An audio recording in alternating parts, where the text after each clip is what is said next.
And now, preview time. So let's take a look at what's coming your way.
is going on, everybody? Happy Friday across the multiverse of media. Well, two of us anyway, because it's a tape show. We're not doing this shit live. But we are the dads, not always on wrestling. And it says it right there and everywhere else across the background. Today we are wrestling. I am, of course, Jeff Meacham, the West Coast Professor, live via tape from JMN Towers. To my right on screen, to my left in my heart, the CEO of the Constantine Studios himself, the Renegade JJ Williams, Renegade of Wrestling JJ Williams, because it's a wrestling show today. And man, it is already mid-May, Jay. It feels like we just came out of WrestleMania in some respects. Some respects, it's like, God damn, it's only May 19th. Like, jeez. So, yeah, May 19th. Don't say it out loud. Ironically enough, and I'll go to give a spoiler for mine right here and now. You will not see Kane on my list of top 10 heels of all time. Just didn't feel strong. Well, there you go. So the whole reason we themed this show to May 19th was because of Kane, and he's not even on our list. So good for us. But yes, today's show, as you have been hearing all week long across the promotional tools of the power of the man, the myth, legend, Jeff Meacham, as I'm called for reasons, I guess, is top 10 all-time heels. Now, when we were talking about this over the weekend, we said to ourselves, did we go all-time or do we want to do modern heels? And you pointed out to me that while the initial discussion may have been for modern heels, how does one define modern? And I said, well, we're going to do, the modern era, post-ruthless aggression. He goes, oh, JJ goes, so when I wasn't watching most of it. Got it. I went, that's a fair point. Ergo, all time is the rule of the game today. Yeah, because if we did the modern era, I asked him, how do you define modern? He's like the last 10 years, which is when I then made that comment. So it's like, okay, let's see. Heels that I've seen within the last 10 years. And we're going back to 2013. And keep in mind, I stopped watching in 2014. Yes, officially. So Roman Reigns, Jey Uso, Jimmy Uso, Paul Heyman, Solo Sikoa, Austin Theory, Sami Zayn for a cup of coffee. yeah, Trish now. Yeah. and I'm only on 7. I'm struggling here, Yeah. Leave the poor bastard on the vine, as I do. Oh, Lord. Oh, that's true, because you've already... Wow, that's JD McDonough. Joe Gacy. Yeah. The dyad. So there we go. There's my 10 of the modern era. All right, good night, everybody. It's my turn. Okay. And people are going to look at me and be like, the fuck? Really? Really? The president? What the hell, Renegade? Why do you do that, Fo? He said the last 10 years. So there you go. Yeah. So he was like, okay. All time. It was what it was in the discussion over the weekend, kids. And as you know, we're taping ahead. We always do. I even put it out that we were taping Tuesday morning. So, but yeah, we figured, okay, let's not leave Jay completely hanging on that vine, if you will. Because for real, like I'd be struggling. I'll be Zach Gowen trying to climb that vine one-armed.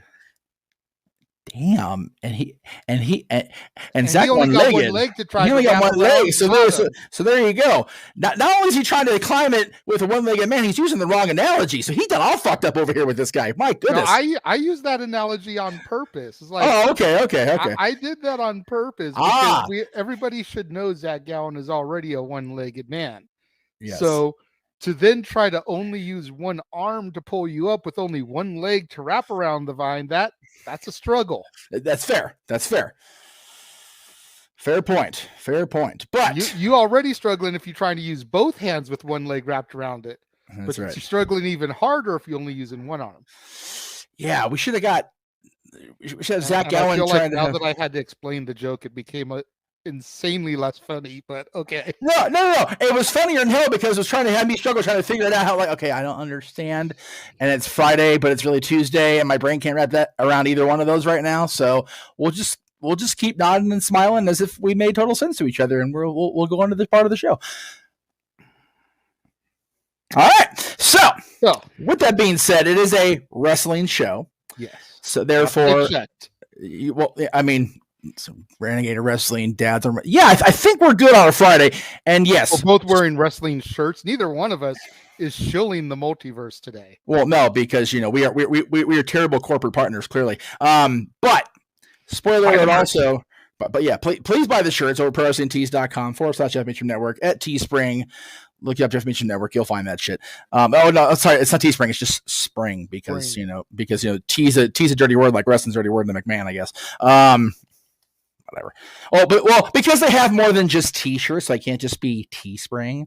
Because it'd be hat spring, sweater swing. Try to say that 5 times fast when you're first waking up. Sweater swing. It's still messed up.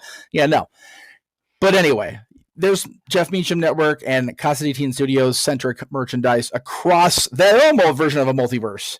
Go buy that shit for us. And while you're at it, spoiler alert for the next show. It's also a wrestling-centric show, which will be the Dads on Wrestling in 2 weeks as well, because the way the calendar fell, you'll understand. It'll be okay. It is what it is. It is what it is. JJ, my friend, it is Friday. We are getting ready to head into that SmackDown, if you will. Where are you at with your top 10 all-time of the bad guys in wrestling? I don't just mean Scott Hall either. Okay, so like I told you before we started film, I have people... Clearly, I have my 10. I do have an honorable mention as well. Okay. And I have solid reasons why I picked these people. But I'm not sure if I have like the strongest list possible. Okay. So what I tried to do is I tried to diversify my portfolio. Oh. And with the exception of the WWEF,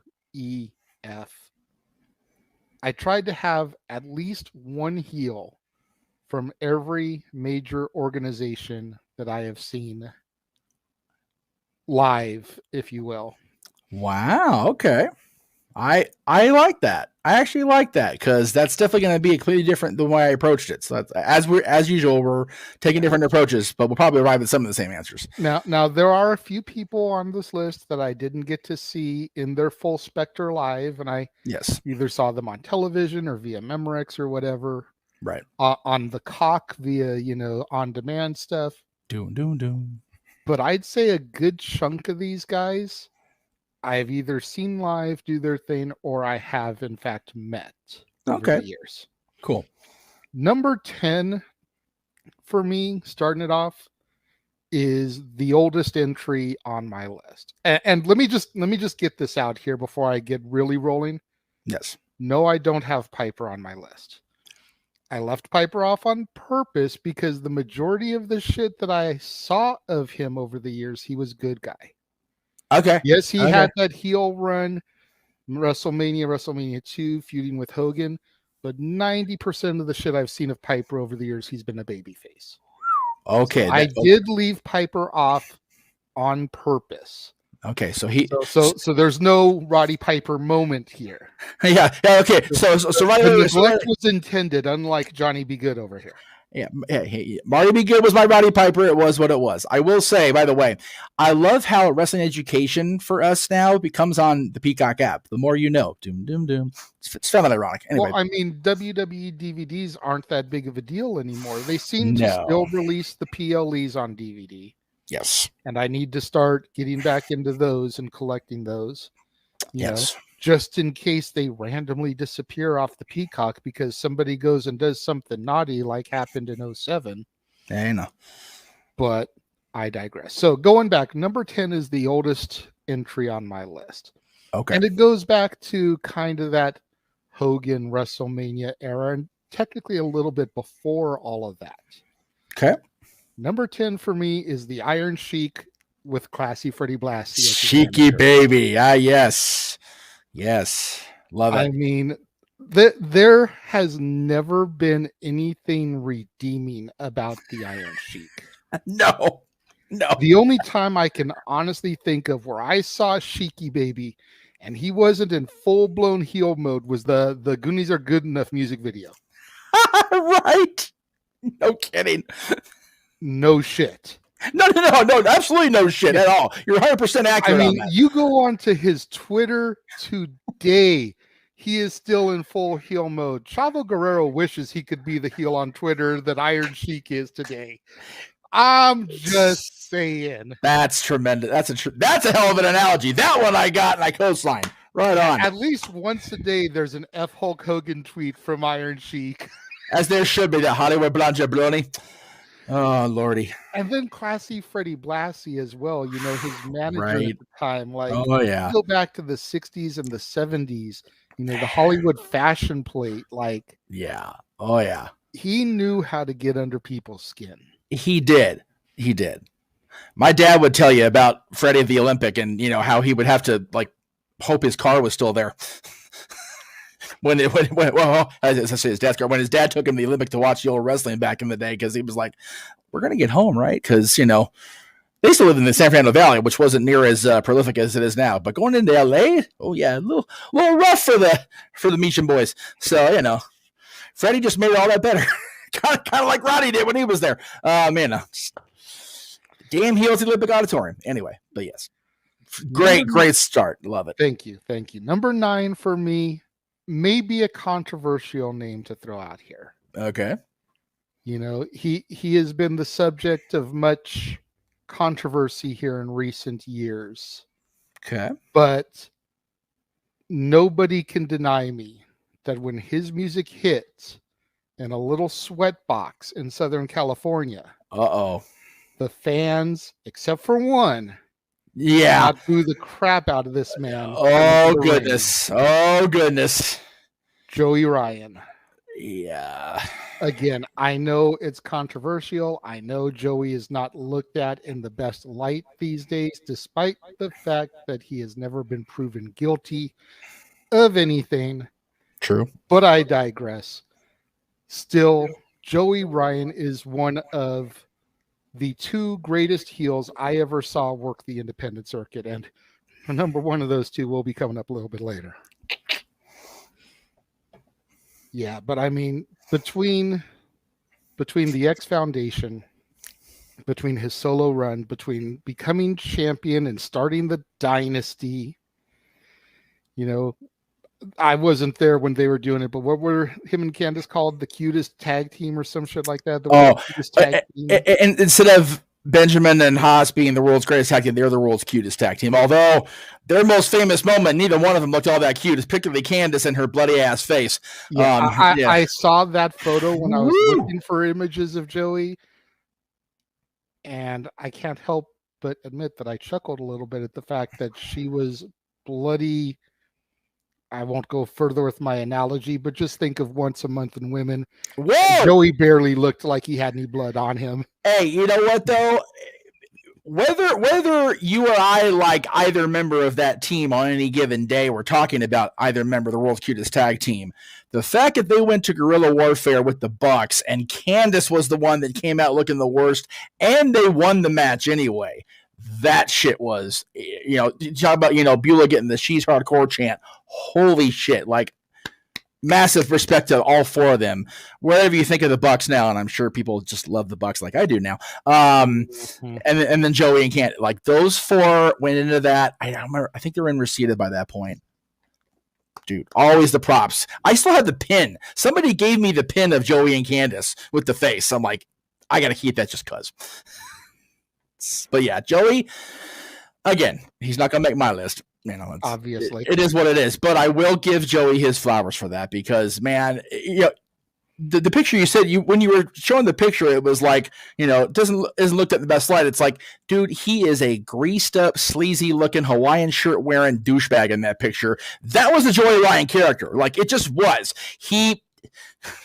Everything that character was accused of, unfortunately, bled over into his personal life. It is what it is. Yeah. But at the end of the day, I loved the character of Joey Ryan in the ring, on the mic, or whatever, if for no other reason than that he made the Magnum PI theme from the 1980s relevant in 2000s professional wrestling. Damn right. Damn right. And Tom Selleck is sitting there going, damn, I ain't done shit in years except Blue Bloods, man. I got to get my shtick back from this Joey Ryan kid. Right. Although Blue Bloods is a hell of a show. Yes, it is. So number 8 for me comes to a newer company. Okay. The company's only been around, I want to say 4 years now. And I actually finally got to see the company earlier this year. All I'm going to say about this next heel Oh, is boy. he's better than you. Yeah. You know it. Yeah, baby.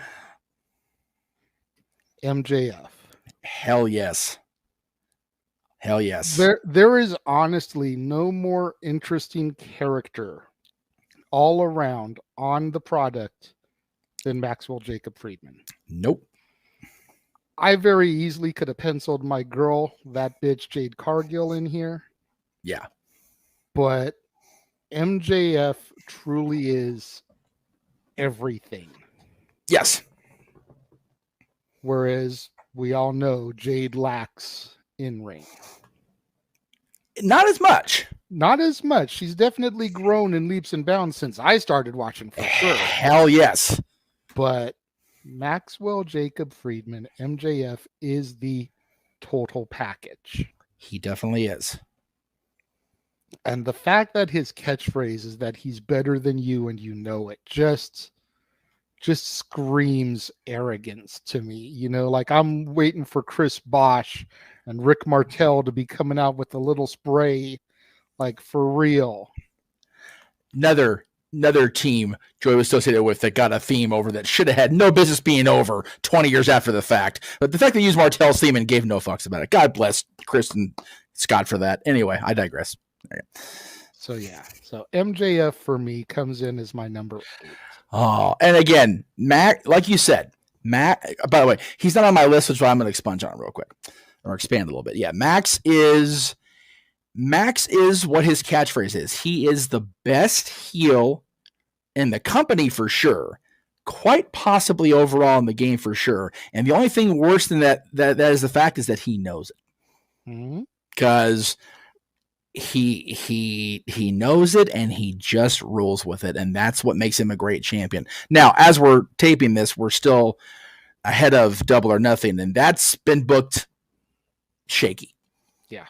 And hopefully we come out of next weekend with much better stories for Max to be told and to tell about himself, because it's a rough road to Vegas, man. Well, the road to Vegas is rough anyway.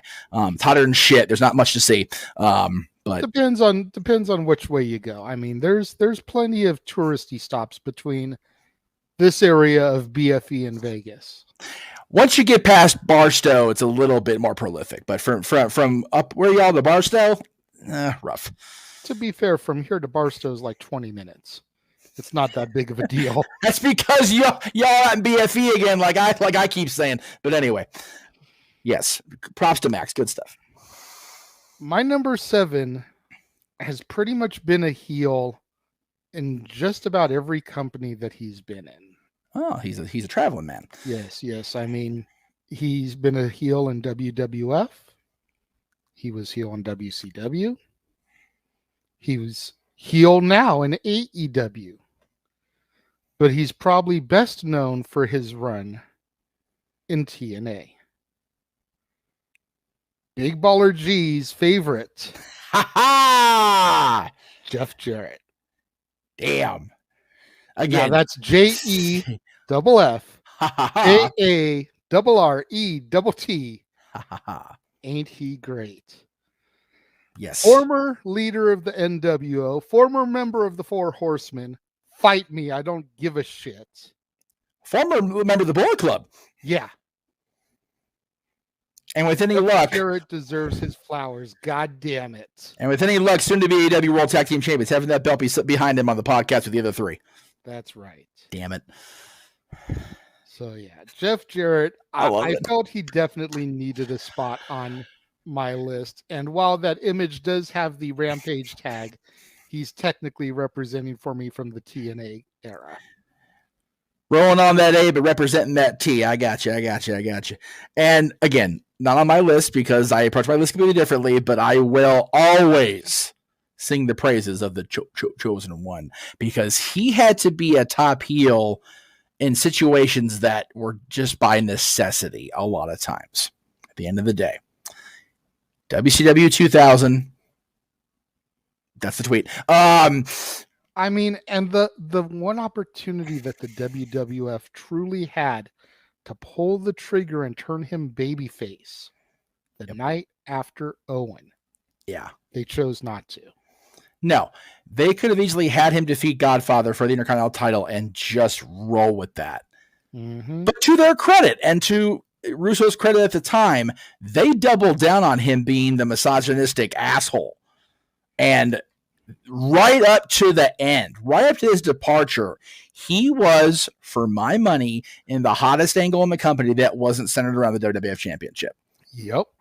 He was always the talk of the town. He was in the ring with Stiller and Margolis and everybody else that came through SmackDown or whatever was the hot topic on, television at the time that was running through WWE.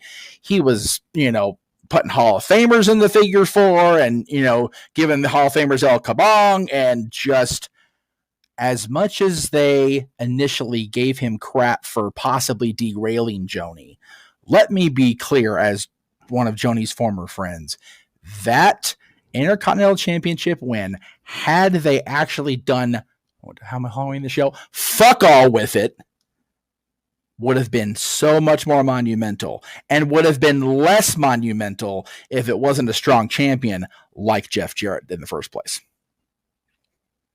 So Yep.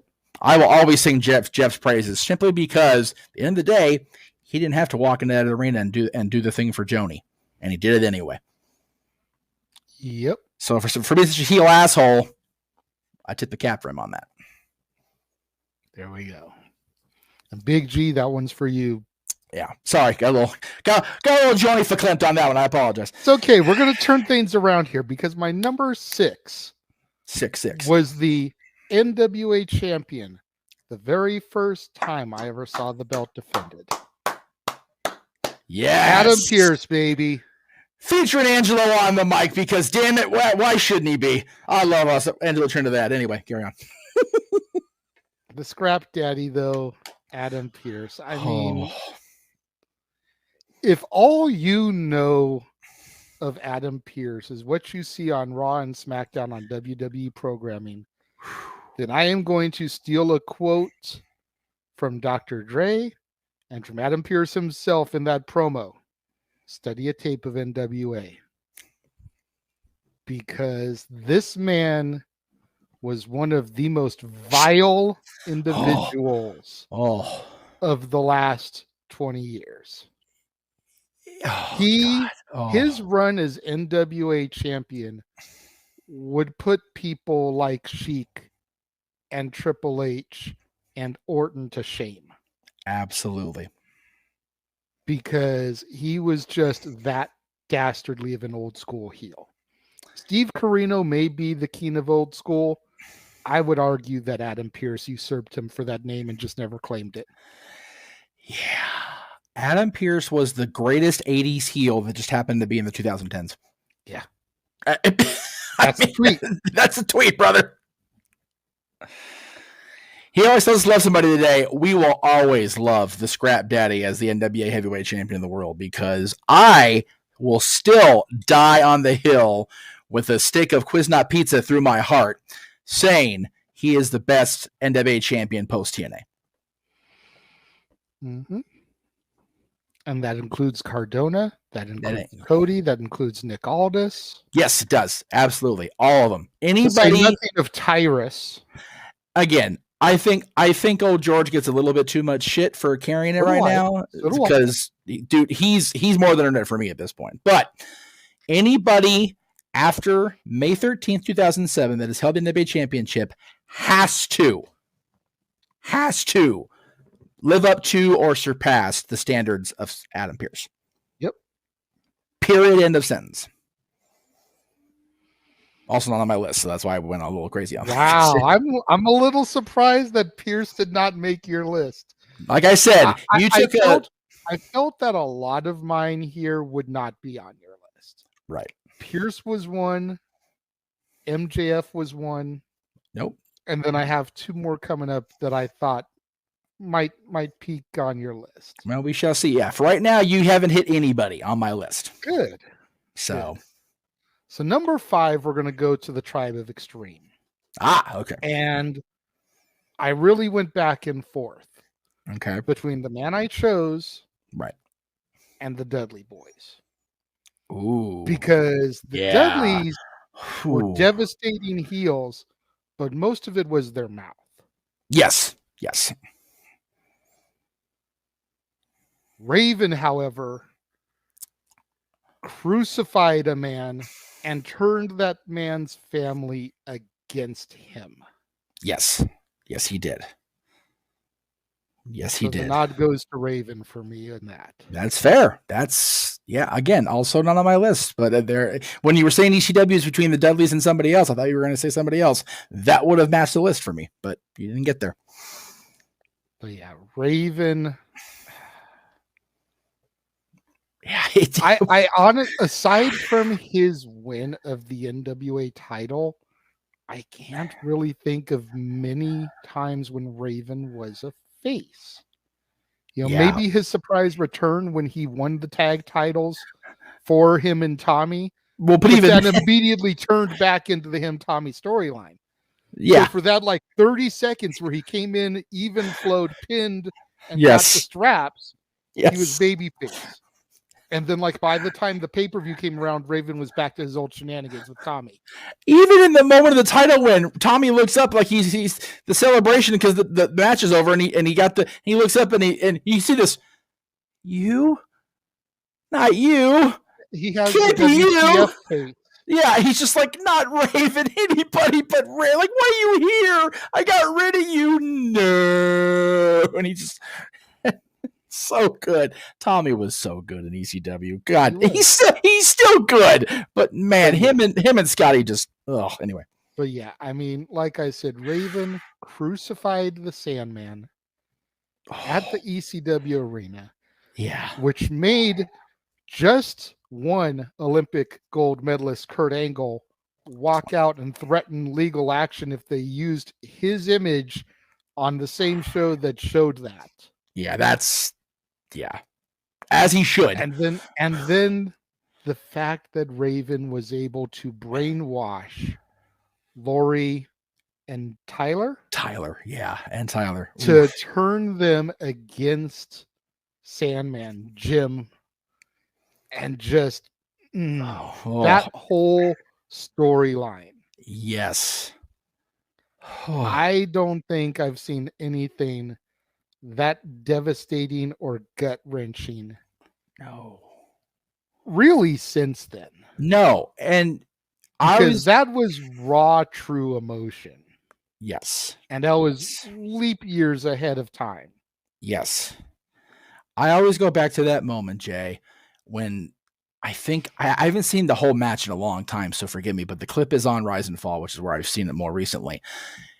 I think Sandman had just won the championship, and Tyler comes out dressed like Sandman, the ridiculous pajama-looking pants, the white T-shirt and everything, and they hug, and out from behind comes Raven, whacks Sandman in the back of the head with that kendo stick, and Tyler does the Raven pose and bails, and it's like, oh, that's right. And that story was so prolific in wrestling that when, God forgive me for bringing up this year and this company, but 1999 WCW, when Raven was off getting, again, Lord, I apologize for that. We're going to crucify the storyline instead of crucifying the man here. So there we go. There was a point in early 99, I mean, like early, like when they were still not quite fully reformed the NWO after the Finger Poke of Doom time. This is early in the year. Raven was home on a sabbatical for his mental health, which, and Sandman Jim came over to visit Scotty at home. And at one point, Sandman Jim, cousin Jim, mentions to Scotty's mom about how Lori and Tyler are doing well, and Raven looks up from the poolside and just kind of shakes his head like, no, they're not. Like, thinking to myself, it's just that little bitty subtlety from Raven, just like, all right, Jim, okay.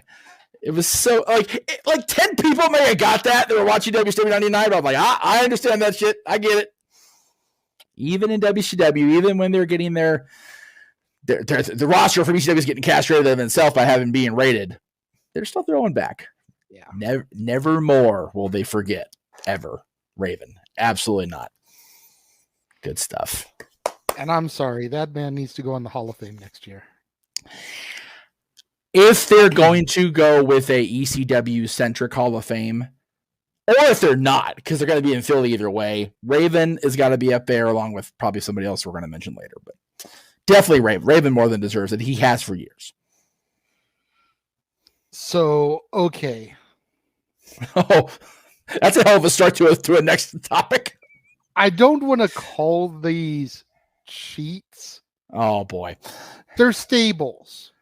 Oh, that's fine. They're fine. Stables. You know? I got those. You're good. You're good. For me, it was hard to single out like one person in the stable. Absolutely. So yeah, I went with 3 stables to get 4, 3, and 2 before I get to my number 1.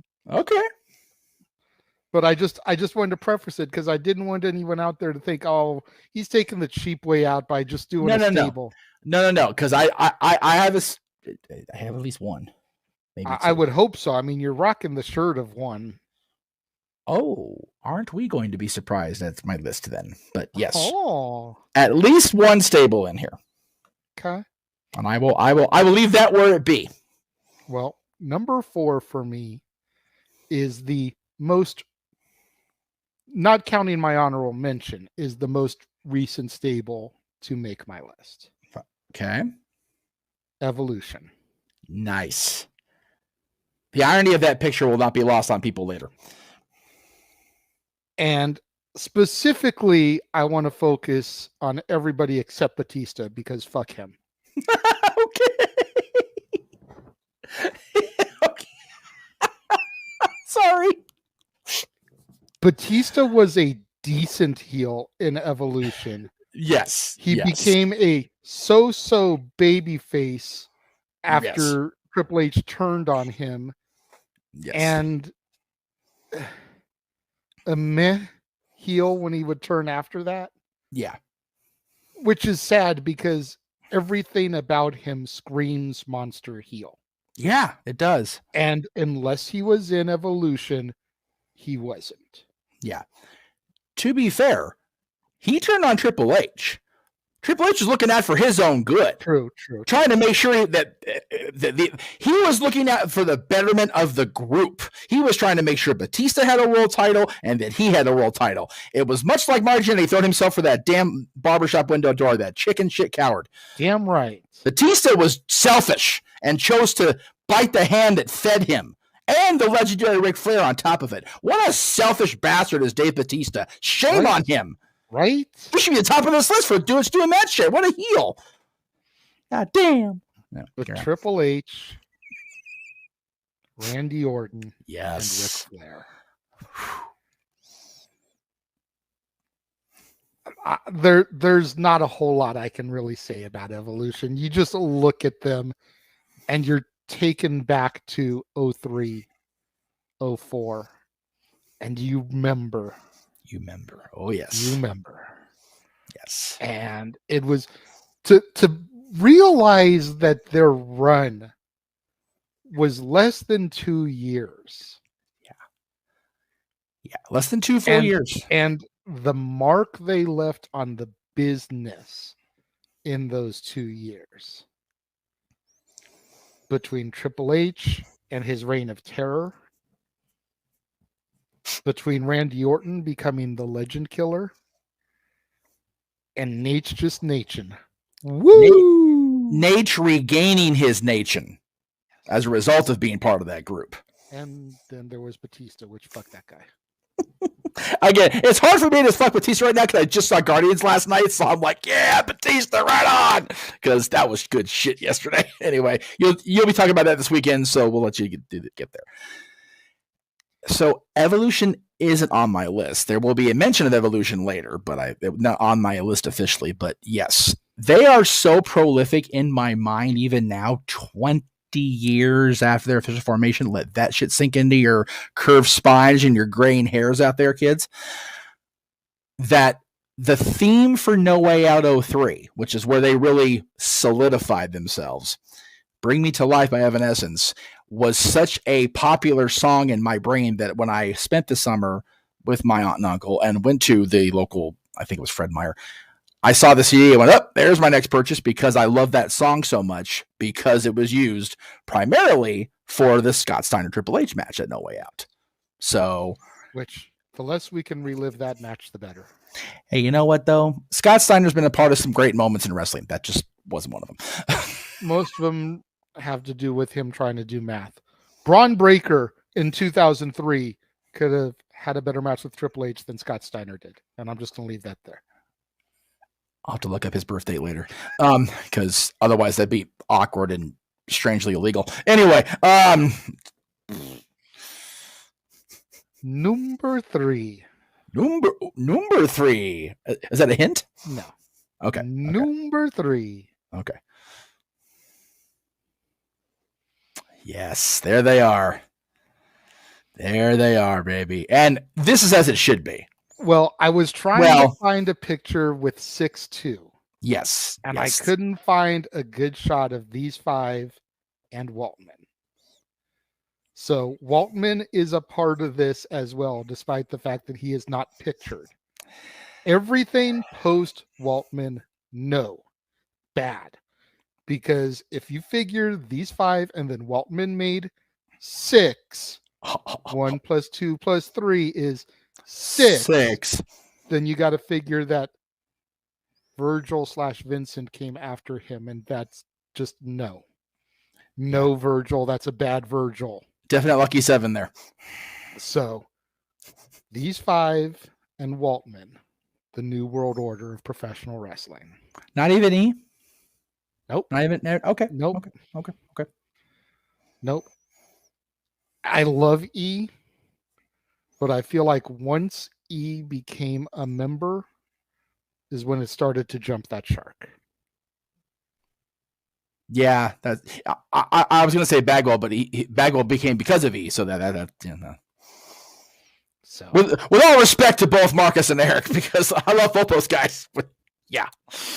But the New World Order, especially in that iteration, that era before it became watered down, oversaturated, everybody on the roster except for like 10 people were members of the NWO. You know, yeah, and 4 of those 10 were the Horsemen. Then there was like DDP, Sting, Goldberg. and I'm losing count. Sting's part of the Wolfpack.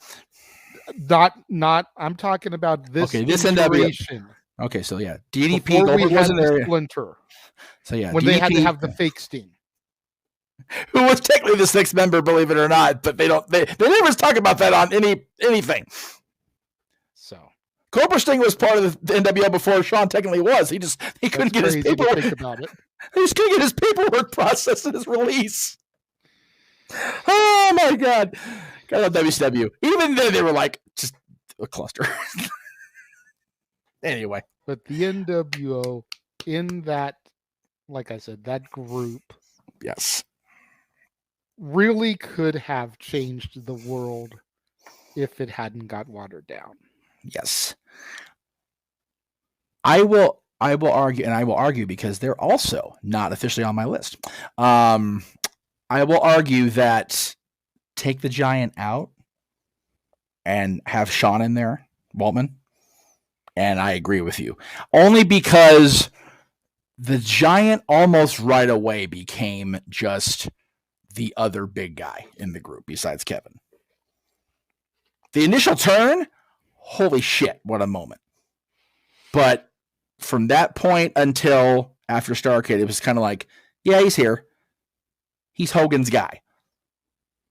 Like, he was always with Hogan. But then when Bischoff turned, it was like he and Teddy both became useless when Eric was revealed.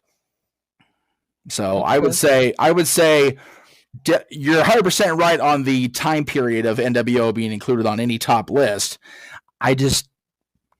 When Paul White is 7'4" and 500 pounds is the weakest part of your group, you're in good shape.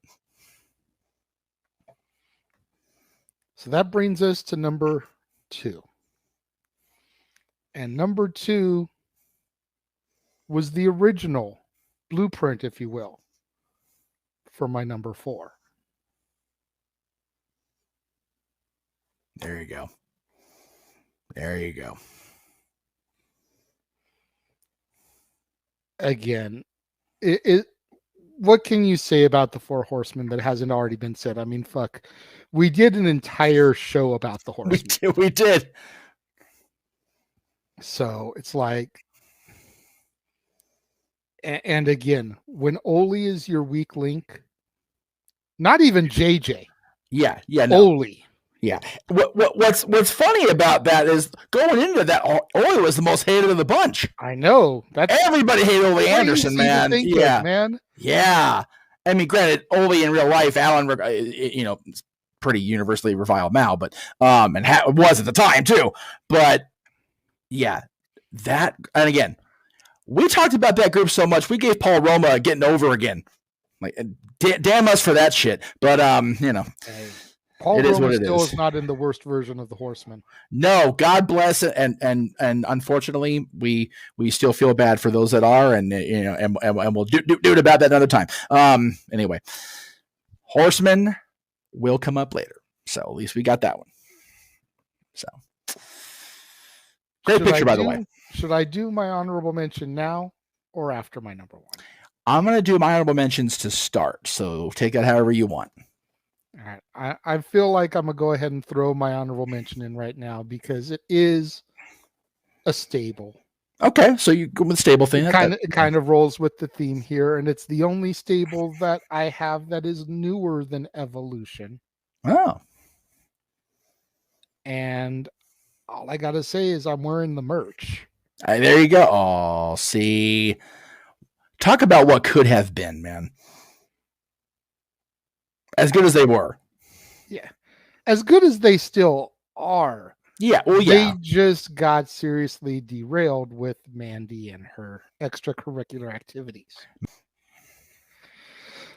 But Toxic Attraction, man, like they were my reasons to turn into not Noah's NXT, damn it, on a weekly basis. Absolutely. Absolutely. More so than Cora, who I loved at the time. More so than Carmelo, who I have grown to enjoy more than Toxic Attraction now, but there also is no more Toxic Attraction, so fair. But yeah, Toxic Attraction was my reason to tune in every week because they were just so good. Yes. I say they haven't been the same. No. Since Mandy's departure, which is a shame. It is, because both Gigi and JC are talented as hell, and they're just kind of there now. And, I don't think they're good enough to be singles. That's the problem. Being in the tag team, they were able to accentuate each other's strengths and hide each other's weaknesses. Right. Once they did the breakup and they had to start feuding with each other, their weaknesses showed. Yeah, and that is the upside and the downside of a faction, because a faction's supposed to not only hide the negatives, but further accentuate the positives and help them grow out of it. Mandy's unfortunate timing just was too soon on that front, and it kind of was what it was as a result. But I definitely agree. I figured you would honorably mention them at the very least because they were your original NXT, not known as NXT Jam. So I'm here for that. Absolutely. Which brings me to my number one. And this is the one I felt the strongest about that would be on your list. Okay. And I have a feeling that he might even be number one for you. Okay. Vince McMahon. Okay. And I picked this picture on purpose. Well, yeah. I mean, granted, the reveal we've discussed here recently didn't live up to expectations. Nope. But when you're willing to have The Undertaker kidnap and terrorize your daughter to get at your arch nemesis, that's a devilish son of a bitch. Yeah. And that's to save nothing of any of his other shenanigans. Yeah. But when you're willing to have Ministry of Darkness Undertaker kidnap and terrorize your baby girl just to get at your arch nemesis. That is one sick and sadistic son of a bitch. So you were right about Vince in part of what you said regarding my list. And I will leave that where it be. So there is my top 10, one honorable mention. Love it. Of the top heels of all time. I love it. I absolutely love it. And I love that there were so few matches because of the way you approached it. That was great. We're going to have on the actual list, we have one full match, just not in the same spot, and one partial match, also not in the same spot. All right. For the record. Well, two partial matches, not in the same spot. I'll be clear on that later.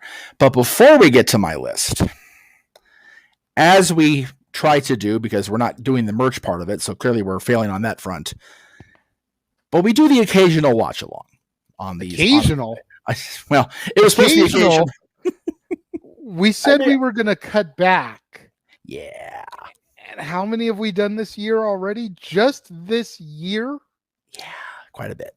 And we added one for this coming weekend. We did. Under the pretense because we thought we were going to be able to attend it. Yes, we're going to get the synergies.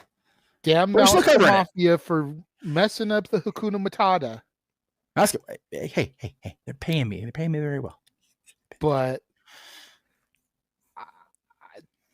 in the not quite 5 full months that have been this year, I think we've done close to 20 watch-alongs.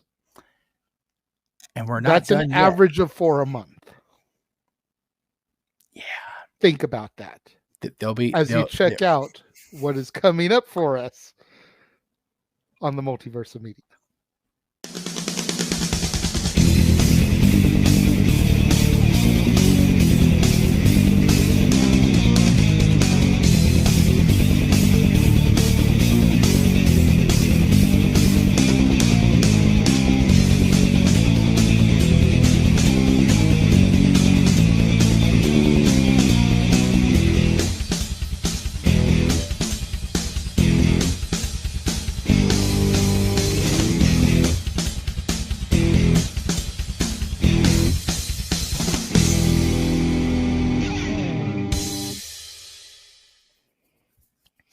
Clear.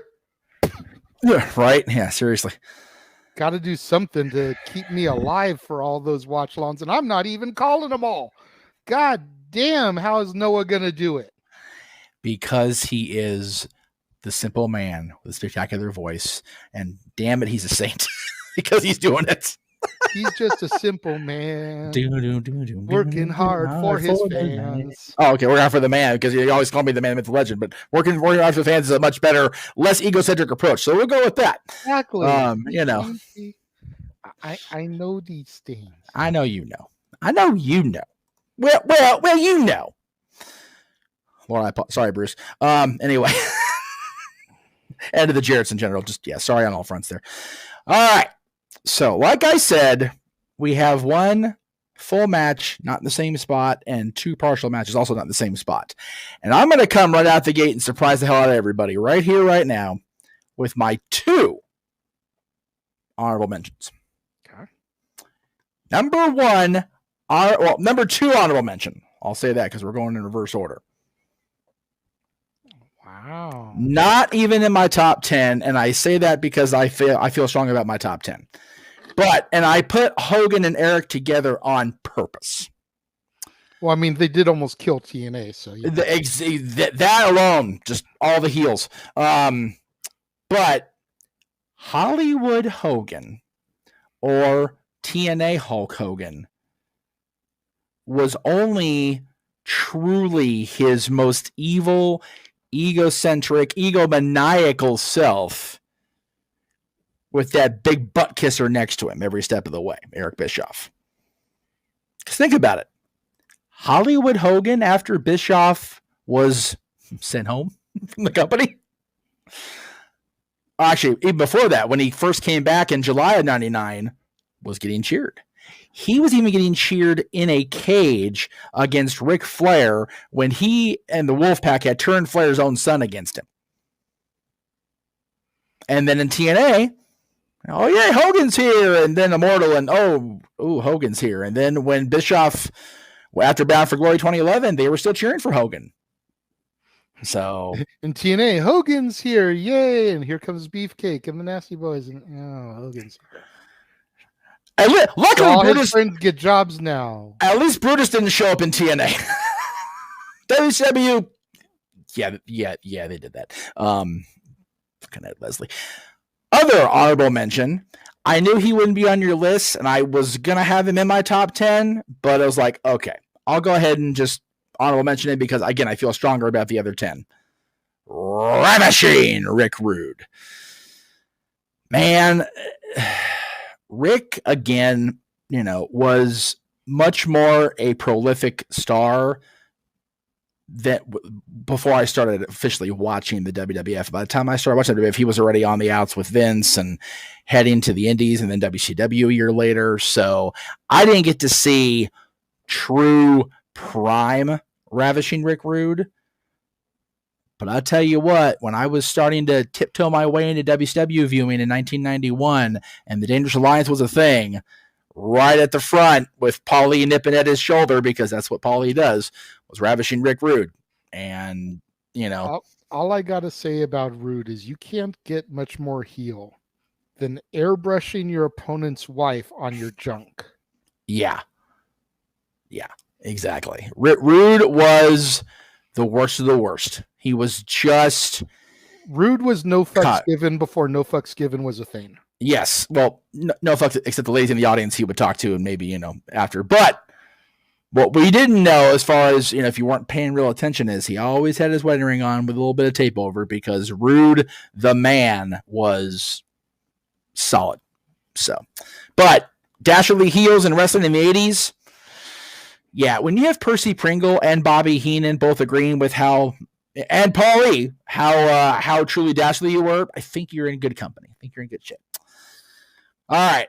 Again, my list is only a cop-out because, man, how do you actually do 1 through 10 on these 10 entries I'm doing? Because they're all so solid in their own way, and the descriptions I have for them are just like, how is that not number one? How is that not number one? Et cetera, et cetera. But for me, when you talk about heels in wrestling and going back to our original modern era discussion, I can't think of a better heel in even modern era, which would only be going back 10 years, WWE, than the Viper, Randy Orton. Randy, again, you mentioned Randy during your Evolution discussion, so I will be brief in that. As cocky, as arrogant, as diabolical as Triple H and Ric Flair warped his brain into in 2003 and early 2004, getting dropped on his back and his head by Batista at the behest of Triple H flipped a switch inside Randy Orton. And granted, a little run with Riddle here recently, and we don't know if he's coming back even now. If you read reports, he's not. Other than that, it's very hard to find a moment since 2005 when he became a heel again and dropped Stacy Keibler with an RKO. Very hard to find a moment between now and then where Randy's been a solid, legitimate, other than teaming with Riddle, babyface. He is just that sick. Randy Orton has become, for me, a better all-around heel than a guy that you're going to be surprised is also on my list, the Rated R Hall of Famer, Edge. Randy out-heeled the Rated R superstar when Edge came back to the company. Dropped him like he owed him money. Dropped his wife. Like, I was on the fence between the two of them. I'm not going to lie. But Edge never dropped Randy's wife. He dropped Cena's dad and a bunch of other people, and that's why Edge will always get a mention for me because Edge is awesome. I realize the irony of the awesome statement. There you go. You want to talk about dropping wives? Let us not forget what he did to Stephanie McMahon. Yeah, Randy Orton clearly, distinctly, purposely targeted the McMahon family to get to the WWE champion, Triple H. Then on top of that, blamed it on a non-existent mental disorder. That's just cold and disturbing.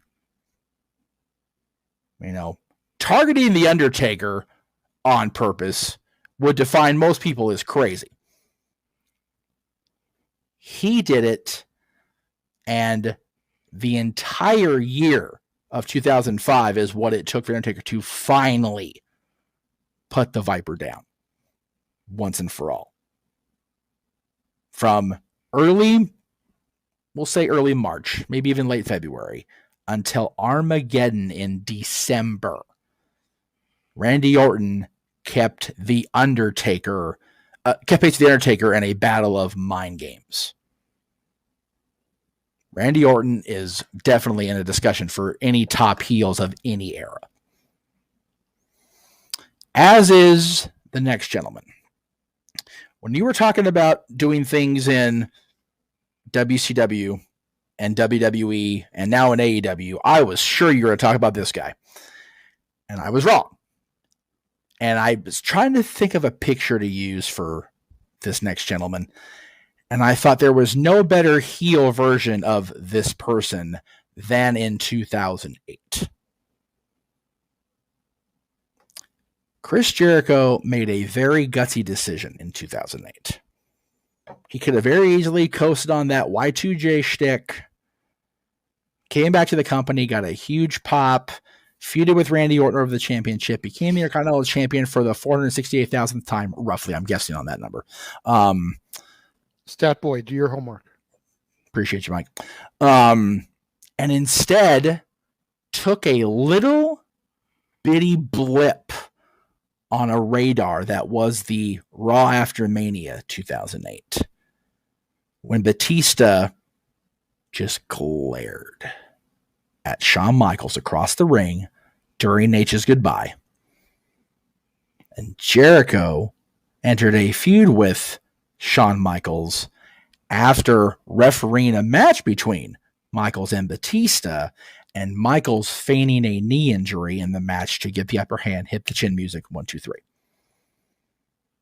Just that little bitty thread of Dave giving Shawn the look across the ring sent Chris Jericho into a Bockwinkel-esque tailspin of heel turn. And from that moment on, really, if you think about it, the happy-go-lucky Y2J babyface has never fully returned, ever. And Jericho, for my money, even right now, Jericho and his plotting, his machinations are a reason why there's a very controversial t-shirt on the AEW website right now. Right, Britt? So, Jericho, even now, 15 years, golly, there goes my spine again, after that turn against Shawn Michaels, is still causing waves because of his dastardly heeldom. Mm-hmm. And even before that, when he was in WCW, man, I was watching, I forget which one of the podcasts, I'm pretty sure it was Eric's, Bischoff's, talking about Slamboree 98. And how Jericho was just running Malenko down when he went into retirement after losing to Jericho. And that moment at Slamboree when Malenko unmasked the sequel play, spoiler if you haven't seen Slamboree 98. Sorry, guys. It's 25 years. Get over it. Jericho was just the best chicken shit heel. He could have even done that. And he didn't. He became the plotting, the Bockwinkel-esque, the maneuvering heel, which is so tricky a road to navigate. And he does it with such passion and greatness. Although I would argue you that he does go back to full-blown Y2J babyface. At least 1 weekend a year on the cruise, baby. This is fair. Although, you know what, though? Depending on where they're at in storylines, he'll sit there and heal up the whole weekend. He don't give a shit. You know, when we pulled out late at the cruise, when he I'm like, okay, I'm the captain now. It's like, oh, shit, here we go. It's a long start to the weekend. When the Disney cruise leaves before you, you know you're in trouble because Disney did shit on time. Oh, boy. I know I'm fired. It's okay. Anyway, fuck it, whatever. The next guy is one of those heels that even then, even in his worst of worst, you just like, damn it, I can't help but laugh at you and love you because you're such a bad guy, but you're just fun to watch. The Brain. I love the Brain. I'm biased. I understand that. I love me some Bobby. I do. And I can't help myself, but Bobby makes my list for one very specific opponent that he always had throughout his run. The Hulkster. He was always against Hogan, whether it was Bockwinkel, whether it was Big John Studd, whether it was turning Andre the Giant to a definitive heel, which had never been done, which was crazy in 1986 and 87 to even think about, to leading Ravishing Rick Rude to Bobby's first WWF managed champion, to bringing Ric Flair into the company, to leaving WWE and becoming just an announcer, but still, railing against Hogan, to coming out of retirement and being named the coach for Ric Flair and Arn Anderson that helped unify the Four Horsemen once again, right, Mongo? Bobby just had a way, and it was probably that weasel in him because he was a sneaky chicken shit piece of garbage, that just he found a way to have anybody that was in front of him, because Lord knows he wouldn't be leading the way because he's not getting his butt whooped first. He found a way to either take somebody that had no business being over and make sure they were over, or somebody that was already over like Rover, like Arn Anderson and Tully Blanchard when they came into the WWF, and just put that little decoration on the plate even further. Arn Anderson said it best. I forget what DVD or what documentary it was, but I'll take Bobby Heenan as crowd chanting, that turn, that look, that sneer. He's got him. He did that at ringside. He did it as a commentary. He did it anywhere he went. Bobby was... Paul Heyman called Bobby Heenan the Johnny Carson of sports entertainment at WrestleMania 17. I refuse to argue with that statement to this day. Bobby Heenan was the greatest all-around entertainer the business ever had. I even say that now because Bobby knew how to do everything. He knew how to wrestle like a manager, manage like a wrestler, and commentate in a way that worked with anybody he was with. Even Shivani, who he didn't like at the time. Even, he made everything he did work, and not only work, but shine. Great character, and definitely one I miss tremendously as a person, because I think everybody on this list so far, except Rude, I've got to meet at some point. Yeah. So, just good stuff. Miss Bobby terribly. All right. Next up is the one I thought you were going to say when you said Raven. Shane Douglas. You talk about a vile bastard. Okay. Shane Douglas in ECW not only took the most prolific championship in wrestling and made it worth less than the 10 pounds it weighed, he crippled a pitbull. And then when the pitbull came in the ring to confront him, he grabbed him by his halo and threw him down in cold blood. He just Shane Douglas, the franchise of ECW, was what every single company man in wrestling wished they could have been. He would get on the mic. First thing out of his mouth, cut the fucking music! Because he could, because he was Shane Douglas. And he would just rattle off these vile, I use the word vile, these awful things, and just language that would make Bubba Ray Dudley go, ooh, goodness gracious. And then the worst part is he would back it up as one of the best wrestlers in the world, because the guy could wrestle anybody and make them and himself in the process look good. You know, Shane was the franchise of ECW because he was the only one that could be. Yes, over Rob Van Dam, because Rob Van Dam wasn't that guy when Shane was the ECW champion. Shane being Shane helped Taz become Taz, which is what got ECW into that next phase that had the TV thing not been what it had been, they could have survived longer. You know, but Shane Douglas being Shane Douglas led to Raven getting his turn, led to Sandman. Like, Shane Douglas had his hands in every single world title cookie jar in the history of that company after 1994.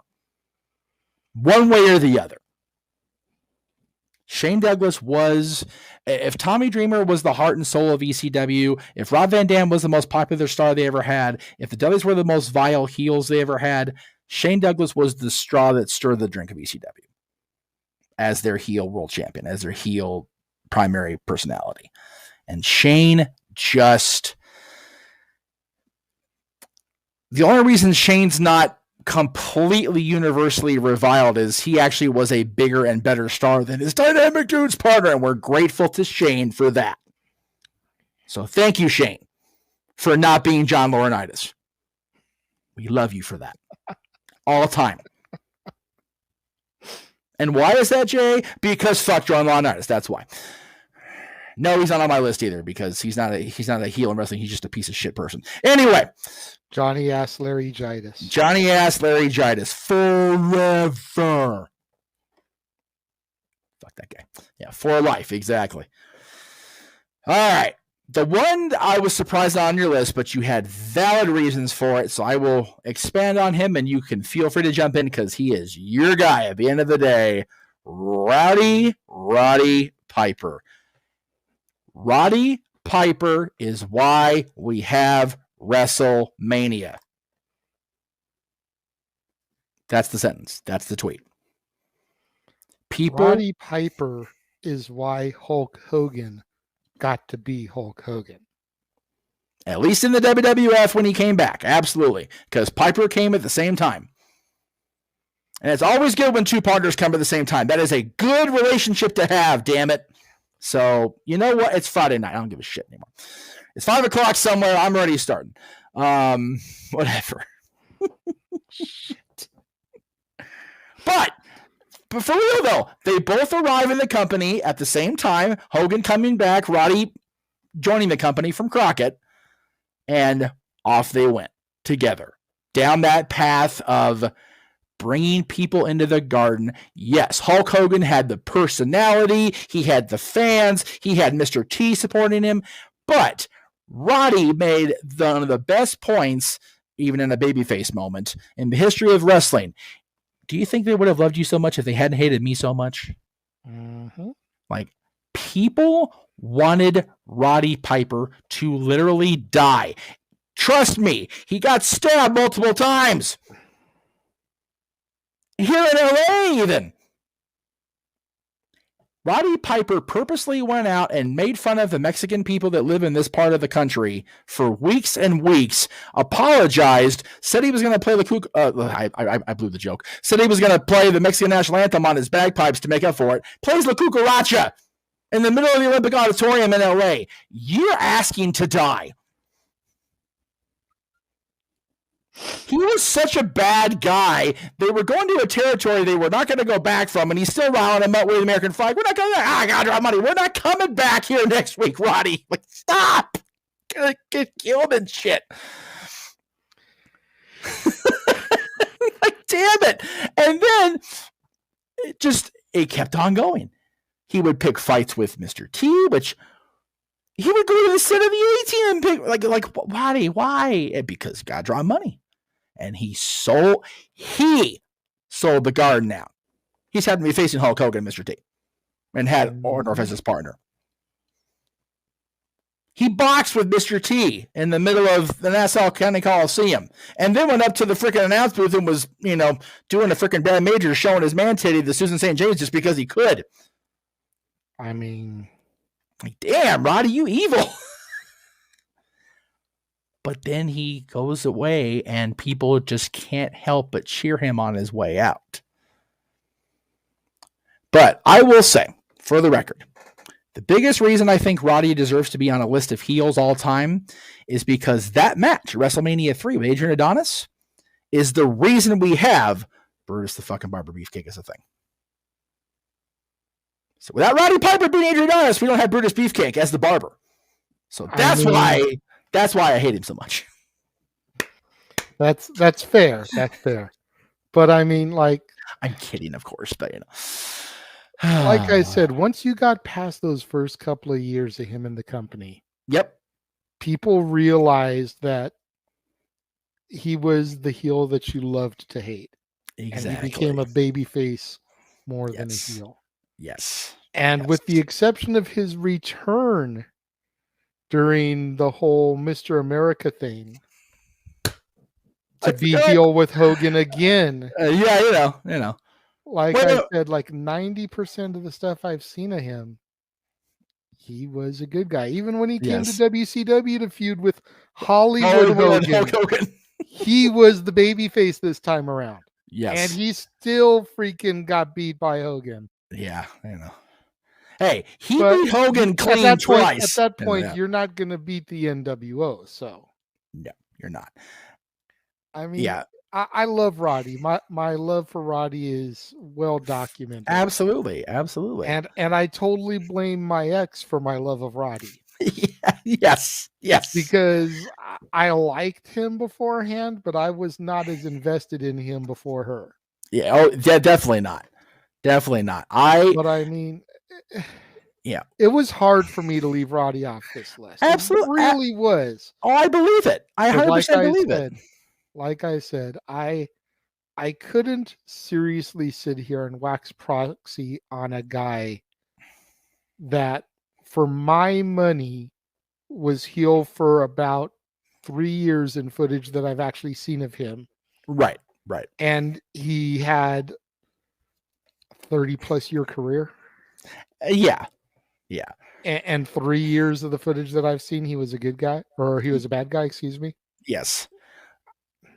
Like I said, my dad and the people that went to the shows out here in LA and, up in the Pacific Northwest, and the people that saw the old Crockett shows before he came to WWE even, will tell you that Roddy was an effective heel. But I don't dispute that. You just didn't have the opportunity.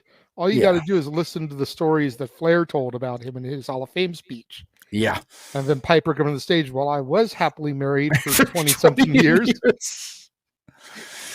But I mean, the real question of questions, Jeff, before you move on to your next entry, which was the more heelish thing that Piper did? Okay. Being responsible for Brutus Beefcake or making Hell Comes to Frogtown? Barber Beefcake. Damn. That was just wrong. Brutus was Hell Comes to Frogtown. And if you know, you know. Oh yeah. And if you don't know, I think it's on Tubi for free. On Tubi for free, and there's a review from this guy, so there is that. All right, this next one is the one that we share fully. It's on both lists, and it's also the same picture. These guys, and yes, I had the picture before you put it up. I didn't save it after the fact because I when you put it up, I'm like, that's awesome. He used the exact same picture. You jacked me. It's all good. I did not jack you. For the record, the only reason I'll be honest with you right now. God damn it! As we tape this at whatever the hell time it is right now, I know that I can't get the clock to work because this new phone's still being spastic. 11:17 on a Tuesday that we tape it for a Friday show Pacific time.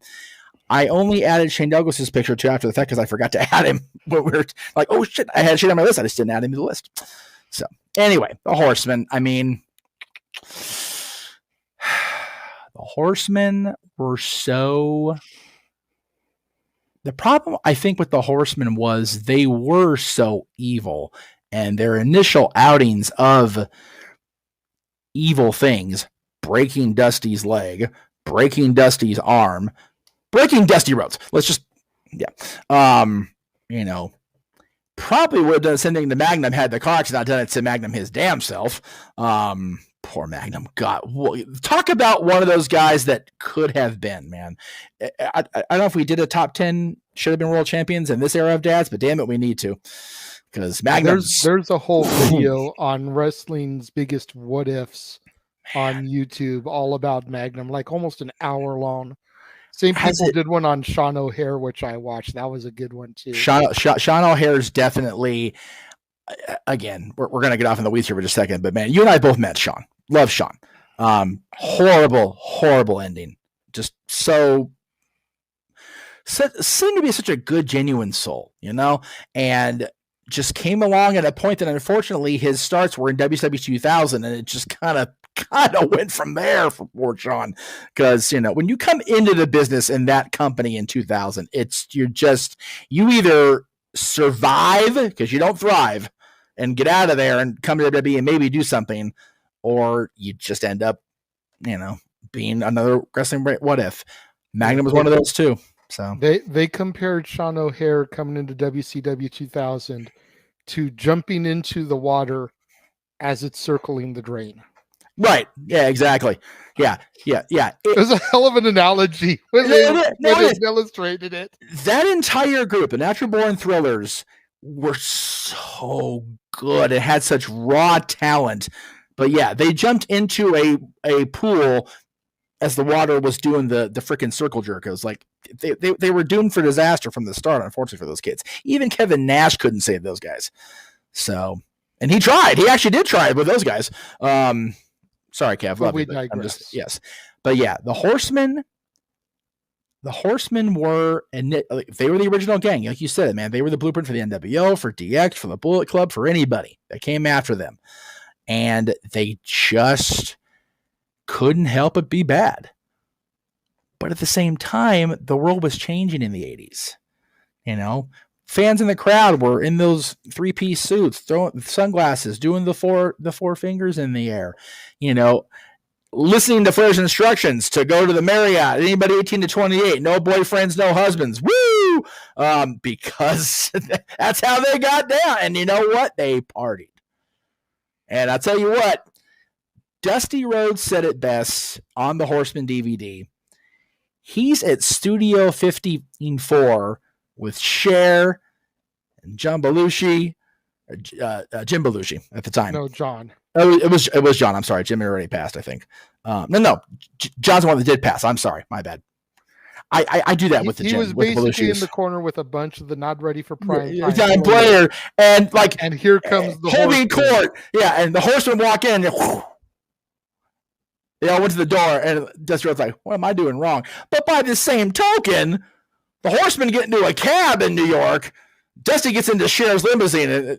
And, so, you know, it's back and forth between those two. The Horsemen were so vile and so disgustingly heels that Lex Luger joining them,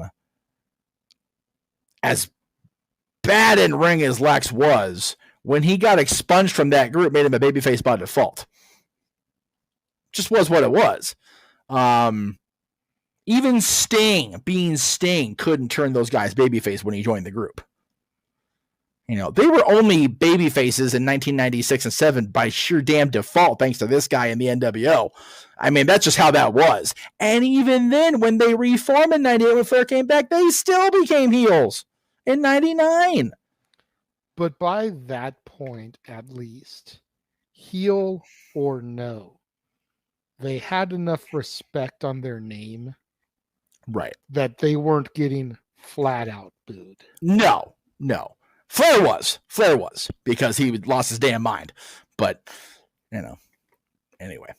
Well, I mean, when you're cutting promos like "fire me, I'm already fired," and freaking elbow dropping your suit jacket, When got you a are little bit nuts. when you are screaming in Sting's face as the president of WCW, the president of the United States, and you catch yourself and you still keep going, few fry short of a combo there, Nate. Woo! I'll have number 2. And he number 2 the bet on that one. Anyway, right, Amber? Speaking of heels, next on my list, just all the weeds at this point. Don't give a shit. There was a serious discussion for me to make this entry the top entry. And I didn't because of where I'm going to go after this. But this next person, I say person because it is a one-person entry. I think he flirted with babyfacedom for a few appearances at most in WWE. But whether it was the head of a faction with a giant Zach Morris cell phone in his hand, whether it was leading the charge of the Extreme into a storyline that was already going sideways with an invasion, whether it was introducing the next big thing to our consciousness and scarring to Meacham for life a few years later because of it, or the most important thing for now, whether it was taking somebody that the WWE was trying to shove down our throats like it was cod liver oil and us retching it every time, but then that camera panning over and revealing Paul Heyman sitting next to Roman Reigns. For my money, Paul Heyman is the greatest manager, advocate, special counsel, whatever you want to call him. And he has proven it time and time again. He brings a solid NCAA championship athlete into a company. But because he's with Paul Heyman, Brock Lesnar's the heel. Paul Heyman turns on Brock Lesnar. Brock Lesnar's a babyface just because of Paul Heyman going against him. And anybody that's against Paul Heyman has to be a babyface, right? Reinvigorated the Big Show's career in 2002 when Big Show was flatlining at best. Then managed Kurt Angle back to the championship glories. Then became the GM of SmackDown and was just disgusting there. But even before that, WCW Dangerous Alliance. That stable only failed because he had to sue the company. Otherwise, they could have kept on going, even in WCW as bad as it was in 92. But then WWE in his run there, the only time we had babyface Paul was in 2006, and he still turned anyway. And only left because creative was what it was. Right, Phil? Right, Paul? Right, Vince? By the way, I gave serious, and I mean my brain had space rented for hours on putting CM Punk on this list. And I almost did it. And definitely an honorable mention for Punk. See, and maybe it's just me and the way I look back on things. I would argue that Heyman was a babyface in what was supposed to be the heel alliance. Because he brought in that ECW element that people weren't ready to let go of yet. True. The company had only died 5 months earlier. Yeah, roughly. And here's Tommy Dreamer, RVD, the Dudley Boys, Raven, Taz, Spike Dudley, Justin. they were all there. Yeah. Rhino. Yep. All back with Paul Heyman. Yeah. But the alliance, see, this is another problem with that whole alliance invasion. And again, looking back on it. Yeah. The Alliance, with a few exceptions, I feel were the baby faces in that thing, because WWF had started to get stale by having decimated its competition. Right. Plus the failed Stone Cold heel turn. Yes. So you've got Stephanie and Shane and Paul and all these other new talents that are coming in the company, and some that were already there that turned. Yes. And it's just like, dude, this is what we need. This is that breath of fresh air. Right. So I would argue you that Heyman was not heel during that angle, even though he was supposed to be. And then especially when he grabbed the stick at that Go Home to Survivor series. Well, and that one shot on Vince. Yeah. I only say he's a heel anyway because how much did the crowd pop when Taz choked his ass out? And like I said, okay, for you and I, total babyface. Because I believe I went into that weekend hoping the Alliance would win. My dumb ass hit you. Oh yeah, they got this. Like Jeff, the WWF owns everything. Like, don't be stupid. But I was to the bitter end. I had on my I had on that god awful. Well, not as bad as the exploding vagina logo, but that god awful WCW logo T-shirt, that red one they debuted in WWE. I wore that shirt on the 18th of November because, god damn it, I believed. But I'm a realist also, and it's like, yeah, Paul Heyman. If Paul Heyman had stuck to leading ECW, if Paul Heyman had stuck to that part of the story, I agree with it. Even Paul Heyman turning his children against Vince, I believe that. And he should have, because his children deserve better than having Vince for a father, especially during 2001. Right, Trish?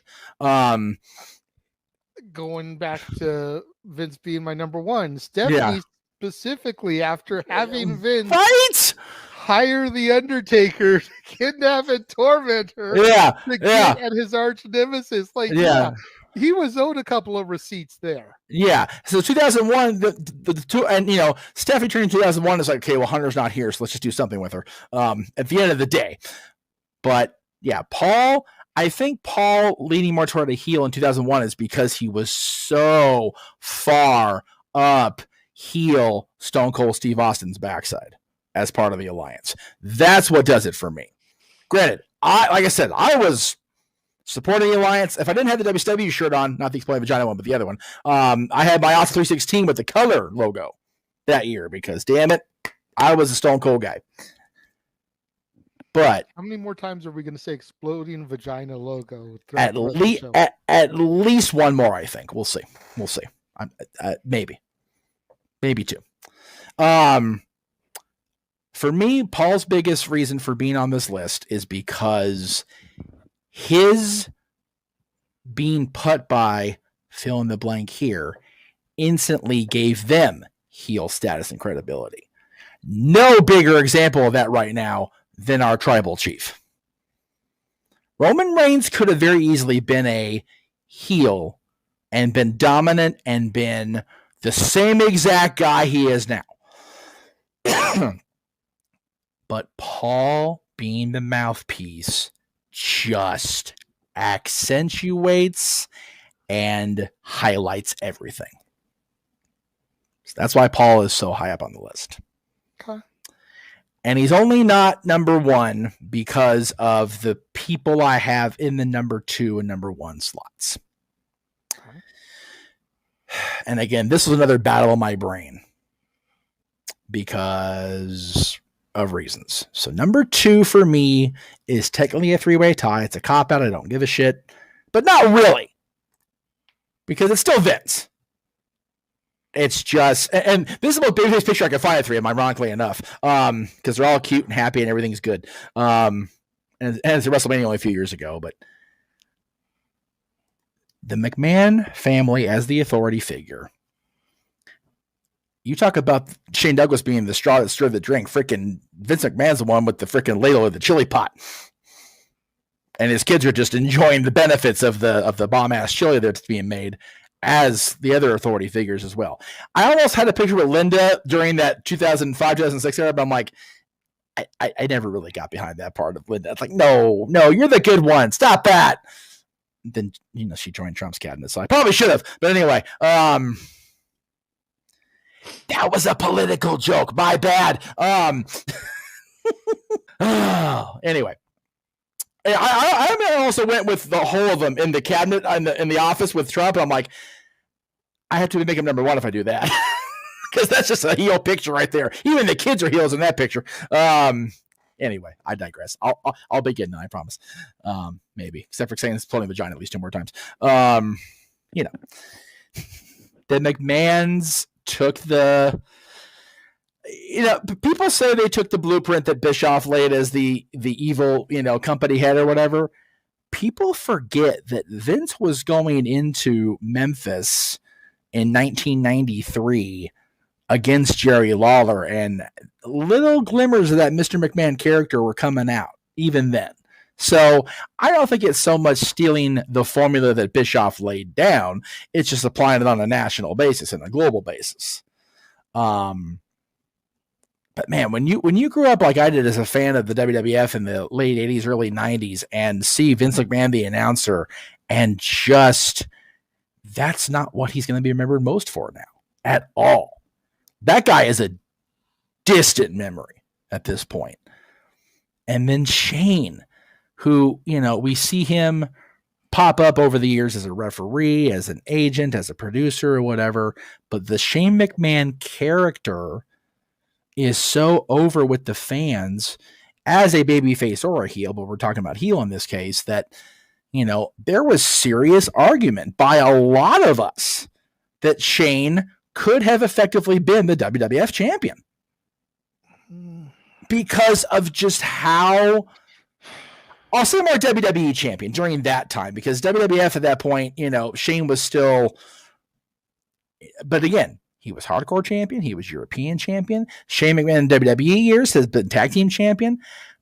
There's a serious consideration for me that Shane, even for a moment, like a 24-hour thing, like the Vince was over a weekend, but even for that shorter period of time, could have been the world champion. People would have been like, yeah, I get it. That makes sense. I maybe could have bought him as WWE CW champion. Okay. Considering how extreme his matches are known for being. Okay. But WWF, WWE, Blue Universal, Big Gold, no. Okay. Shane McMahon, Intercontinental US champion? Abso-fucking-lutely. Because he was a workhorse. As far as a world champion, WWE CW is at best. And considering he get almost rid of bought a Durag real, McMahon and have that reign go to Shane, I'm here for it.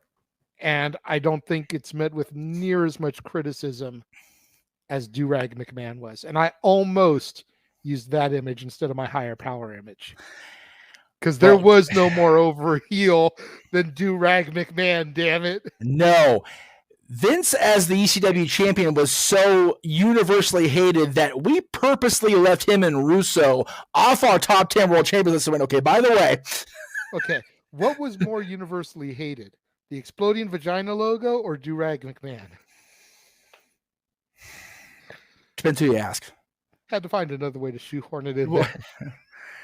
So now we're shoehorning things into vaginas. Got it. Okay, just want to make sure I'm clear on that. Okay, very good. But thank you. Exploding vaginas. That logo was okay. People are gonna be like, "What the fuck are they talking about?" We gotta put that in post. People are gonna have no reference to what we're talking about. Send me the image for that one so I can do it in post. I will. So I want to make sure I get the right one. Oh, definitely. Yeah, it's if you listen to. I think it's Eric's podcast. The WCW logo in 1999, 2001. That god awful. It literally looks like an opening. That it does. It looks like an exploding vagina, and it's horrible. It's an awful logo, and that's what Turner went with when they redesigned the logo. It's like, And shoehorning things into that is what makes it explode. But we digress. Can we get back to your pick? I think so. Oh, the McMahons again. Shit, I'm gonna have to giggles for a few minutes now. This is what it is.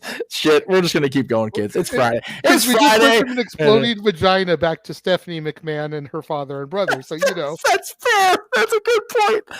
Oh, but even being sacrificed to the Undertaker, as evil and diabolical as that was, we don't get the Stephanie McMahon we all know and hate now. As character. Love Stephanie. But the character, man, the character was such a bitch, but then she would give that over-the-shoulder little sly smile, and you're like, puddle. Can't help it. Like, you pretty. Like, you get the stupid, like, little boy giggles, because she's just hot. She's even hotter now. Well, maybe not right now, but when she was the Authority Stephanie, she aged like fine wine. She always had that presence about her. And once she flipped that switch in her brain, like Jericho did in 2008, there was no stopping Stephanie, period, as a on-screen presence. And a major reason for that, flipping the switch and becoming an on-screen presence, was because of her on-screen relationship that developed into a off-screen company dominance, if we're being honest with ourselves. Triple H, for me, is the best heel ever. Even over Hollywood Hogan, even over the Horsemen, even over the McMahons themselves. Mainly because of this era of Triple H right here. I'm going to dispute that with you, but I want to hear your reasons first. Okay.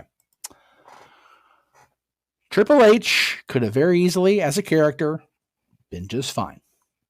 Being the leader of DX, had a good, comfortable situation for himself. But he was egotistical, and he was greedy, and he wanted more. He wanted the world title. And he did what he had to do. He crippled people. He took people out of the company. He sent Mick Foley's knee into in pieces in the emergency room to get his way. When he didn't get his way at SummerSlam, he did the same thing to Stone Cold Steve Austin's knee, then got the title from Mick Foley the next night.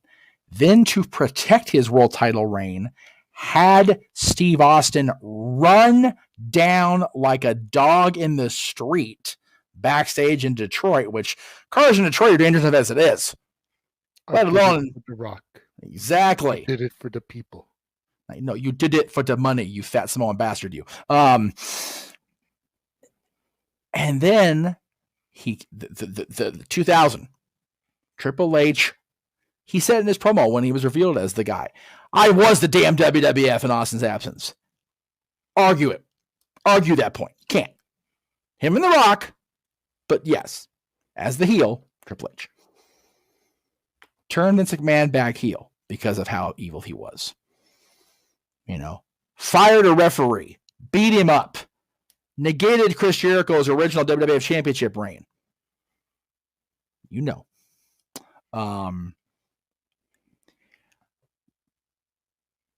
Legitimately concussed Olympic gold medalist, and became a pseudo babyface because the said gold medalist was macking on his wife, and then still turned back to being a heel, and then was so evil that when he was paired with Austin, that's what really started making people going, okay, shit, yeah, Steve's a bad guy now. This is legit. Only became a babyface when he came back in 2002 because he'd been gone and absent McStark, Grofanda, whatever. Dropped his best friend on his head with a DX tease, and when that wasn't good enough for his evil ass, threw Shawn Michaels through a freaking car window. Then when Shawn defeats him, he hits him in the back with a sledgehammer, tries to cripple him again. If we talk about the evil things Triple H did between 2000 and 2006, we're going to be here for another hour. And then when you think that, okay, we got Triple H babyface back because, DX is back and you can't boo the guy and he's defending his wife against Randy Orton and defending his in-laws against Randy Orton. Then he drops poor little Daniel Bryan on his head in the middle of the Staples Center and just goes on another run. Triple H, like I said, he could have been a very comfortable babyface leader of DX, could have been a comfortable babyface authority figure as COO of the company. But which is what it seems like he's doing now. Well, for the moment, only because he can't wrestle no more. If he could still wrestle, I bet you it'd be a different story. Just saying. Just knowing Hunter enough. Making a supposition there, but whatever. Triple H, in my fandom of wrestling, going almost 33 years now, is the best of the best. At least my favorite. Okay. And that's a lot for me to admit in front of public and God and everybody, because I'm wearing a Hollywood Hogan shirt and I'm saying what I said. And you're also the guy who ran down Triple H multiple times over your history. So especially the first 3-4 years of my career. Absolutely. But you know what? The benefit of hindsight is a beautiful thing, Mr. Williams. No, I hear you. And the reign of terror may have been a reign of terror, but what did Paul Lee say in 2005? JBL didn't want to work Tuesdays. Want to work Tuesdays. No, Hunter didn't want to work Tuesdays. Hunter didn't want to work Tuesdays. Which is why JBL became WWE champion. Hunter was the most effective bad guy in the company at the time, but he couldn't be on both shows because that was what the brand extension was supposed to be. Hunter was such an effective bad guy that they had to come up with somebody as equally dastardly. They threw with JBL, and to be fair, John stepped up and freaking ran with that shit for 10 months, so good on him for it. But yeah. I would have liked to have seen a War Games match between Evolution and the Cabinet. When they had that moment at WrestleMania, I'm like, are we going to get this shit? And then they both lost the world title. It's like, well, that just pissing my Kool-Aid. Thanks a lot, guys. So here's my argument to you. Okay. While you make a ton of valid points, and I could very easily sit here and be like, I concede your points. Okay. 90% of everything you said as to why Triple H is the greatest heel of all time, Ric Flair did first. Okay. Triple H always wanted to be Ric Flair. Very true. And I argue that by the same reason you didn't say Roddy. Because most of my stuff as a fan, either first run or watching a Memorex came after Flair was that guy. Which is why the Horsemen were in there. And I also, I neglected to mention this during my Horseman dissertation. Flair has always been back and forth for me because whether it was a heel or babyface, I loved him. And even watching on tape, I still love that character presentation. Whenever Flair was with the Horsemen is when he truly went down into the depths of hell in his heart and in his evil ass brain, was when he was with the Horsemen. That's why the Horsemen are the heels on the list, not just Nate. Fair. But like you didn't get to see Roddy a whole lot in his prime, even via Memorex. These 10 entries were much more more prolific in my fandom than Ric Flair, the true world champion heel. Because as has been pointed out many times over the years, the first 5 years of Ric Flair being, or we'll say 4, 80, 81, 82, 83, and most of 84, he didn't have the Andersons. He definitely didn't have Tully. He was feuding with Tully quite a bit, matter of fact. Didn't have those guys with him. And a good chunk of that, he was either a solid babyface or riding that line. Horseman and leading that group and having that group bail him out time after time after time was what made him a heel. Think about it this way. He was a Horseman going into the feud with Steamboat. He came out of the top babyface in the company. Over Steamboat! who was a baby face because he could do no other. Okay.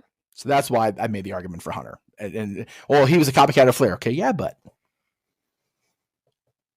And I realize as I say that I did not get to 10 because I moved number 1 down by mistake. And I totally did that whole spiel and made all that big stink for nothing. Because there's something I didn't mention, that Triple H is the best heel of my 30 years of fandom. He's only that because it's been across a good chunk of it. My favorite heel of all time, and definitely belongs in the discussion. And I'm sorry for moving you down with the stupid picture movement, Teddy, because I was trying to move graphics for the plug part of the show. Ever the show that I am, dumbass. Ted DiBiase. There is nobody in this world more hated, more reviled, more looked at with disgust than a guy that has money and knows it. I want this pool to myself. Here. Get these kids out of the pool. Oh, you want to earn some money? Dribble the basketball, 25. Oh, you fucked up. Just kidding. I'm going to buy the title. And he did it. And then he ran with the tax man. And he ran with it. Yeah, seriously. Ran with a tax man. Like, how disgusting are you, dude? Right? But Ted DiBiase was that guy that you had to hate because he was better than you. He had more money than you.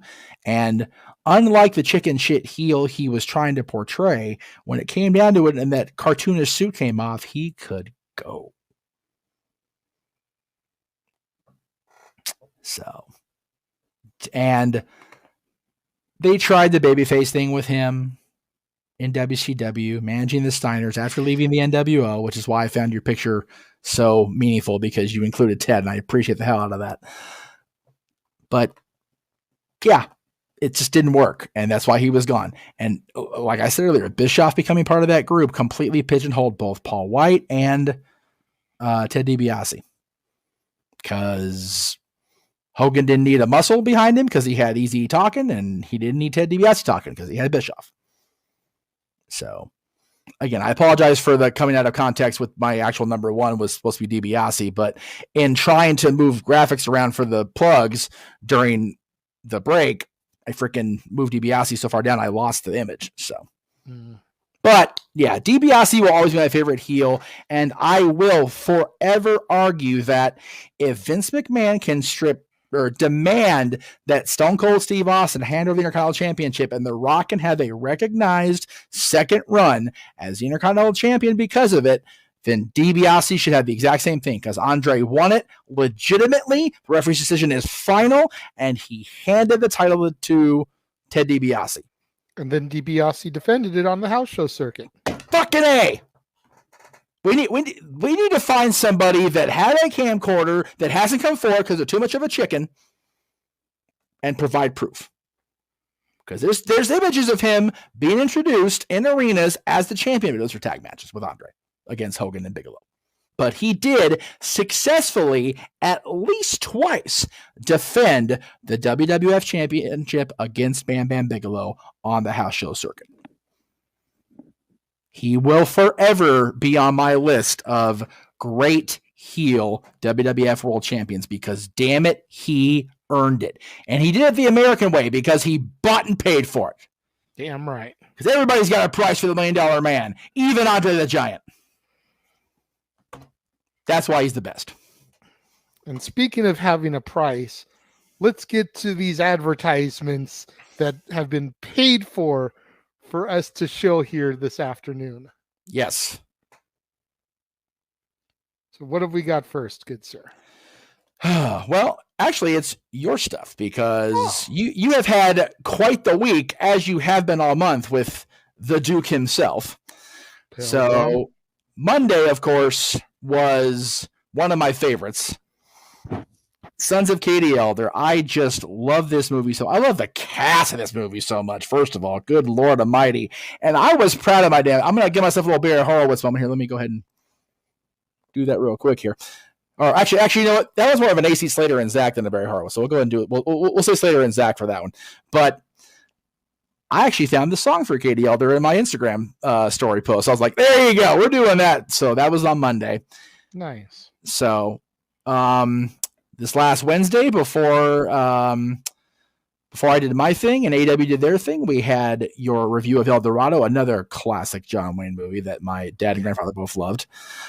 Loved the fact that young James Caan and younger that I'm used to seeing him, Ed Asner, were in this. Right? Like, freaking Kyra was in the kitchen, and I was like, you see that guy standing right there in the back? Yeah. She was like, yeah. I was like, it's Carl from Up. She's like, it even kind of looks like him. It's like, yeah. Yeah, they totally designed Carl to look like an Asner, which is not lost on our generation at all. But the kids are like, I don't get it. Yeah. She gets it. She gets it because she educated. She know better. And then just before we took the air today on this Friday, Chisholm. Oh, man. Yes, which, okay. And for those of you that have seen my review, you know I kind of got into this a little bit. But yes, I love that this is a different side of the story about Billy the Kid and the Lincoln County Wars. Right? I did not realize that going in. Oh, there you go. It wasn't until I went to the wiki page beforehand, like I sometimes do, to see if there's enough notes or if I have to take my own notes. Yes. And I'm seeing Tunstall, McSween, Murphy, Dolan, William H. Bonney, and I'm like, wait. Okay. Let me get strapped in here because we all know me and my young guns. Oh yes, absolutely. I'm glad I didn't know that watching that review that you didn't know. So that was good. Well, I mentioned it in the review, right. But like, right. That's what I meant. Yeah. It was that's awesome. That's great. I love it. That's so good. It definitely blindsided me at first, and it definitely made me look more forward to sitting through the movie because some of the John Wayne ones have been a bit of a chore to watch. Yes. Others not so much. Right. This one being about a familiar topic for me, again, Billy the Kid, Pat Garrett, the Lincoln County War, definitely made it easy for me to sit through. Absolutely. And then, of course, tomorrow is new release Saturday. Yes. And I put this out there when I went to see this movie on Monday that I always look forward to acting with my boy. We so rarely get those as it is.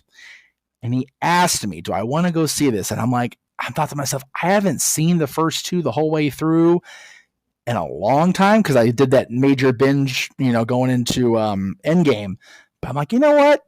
Let's go see it, bud. Why not? And I was chuckling so much you're ragging on Batista because I just saw the damn movie last night as we tape this, this past Monday as we air this.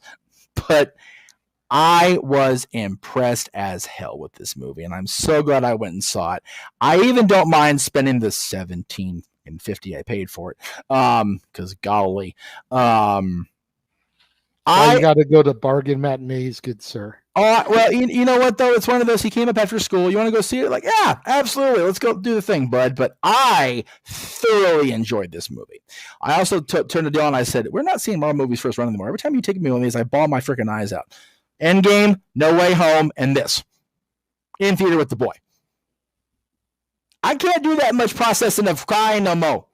I can't do this shit. And if you haven't seen Guardians, bring the tissues, kids. Because that's why I didn't go see Black Panther 2 in theaters. Fucking right. Oh my God. It's ridiculous what they do to us. It's absolutely insane. But yeah, definitely want to see your review of it. Want to see your thoughts on it. Definitely want to see what you think of Guardians because I am an admitted not a company man when it comes to the Marvel Cinematic Universe because I didn't grow up a Marvel person. But man, these movies are just so layered. Even now, having not seen Guardians of the Galaxy Volume 3, Volumes 1 and 2 in a long time the whole way through, I was able to get back into the mindset of, okay, I'm in the MCU. Like, I was able to get it, and the story they tell in Volume 3 is so deep and layered that I got sucked in. and I was a complete mess. So I applaud Marvel Studios for Volume 3 of Guardians of the Galaxy. Can't recommend enough. Even not being an accompaniment, I would still recommend. And then, of course, Sunday will be the first Warzone after the 50 Cent era. Am I correct in that statement? After the 50 Cent DVD era. I still got 50 Cent Blu-rays to show off. Ooh, well, look at you, Mr. Highball in there with the Blu-rays. I am impressed.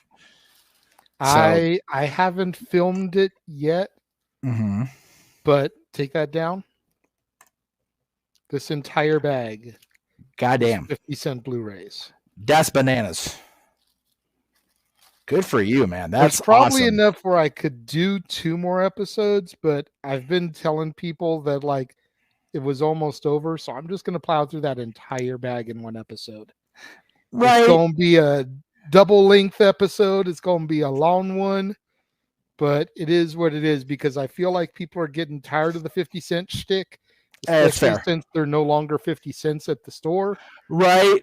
So, they're seeing all this stuff. Then they're going to the store looking for 50 cents and they're ringing up $1.25.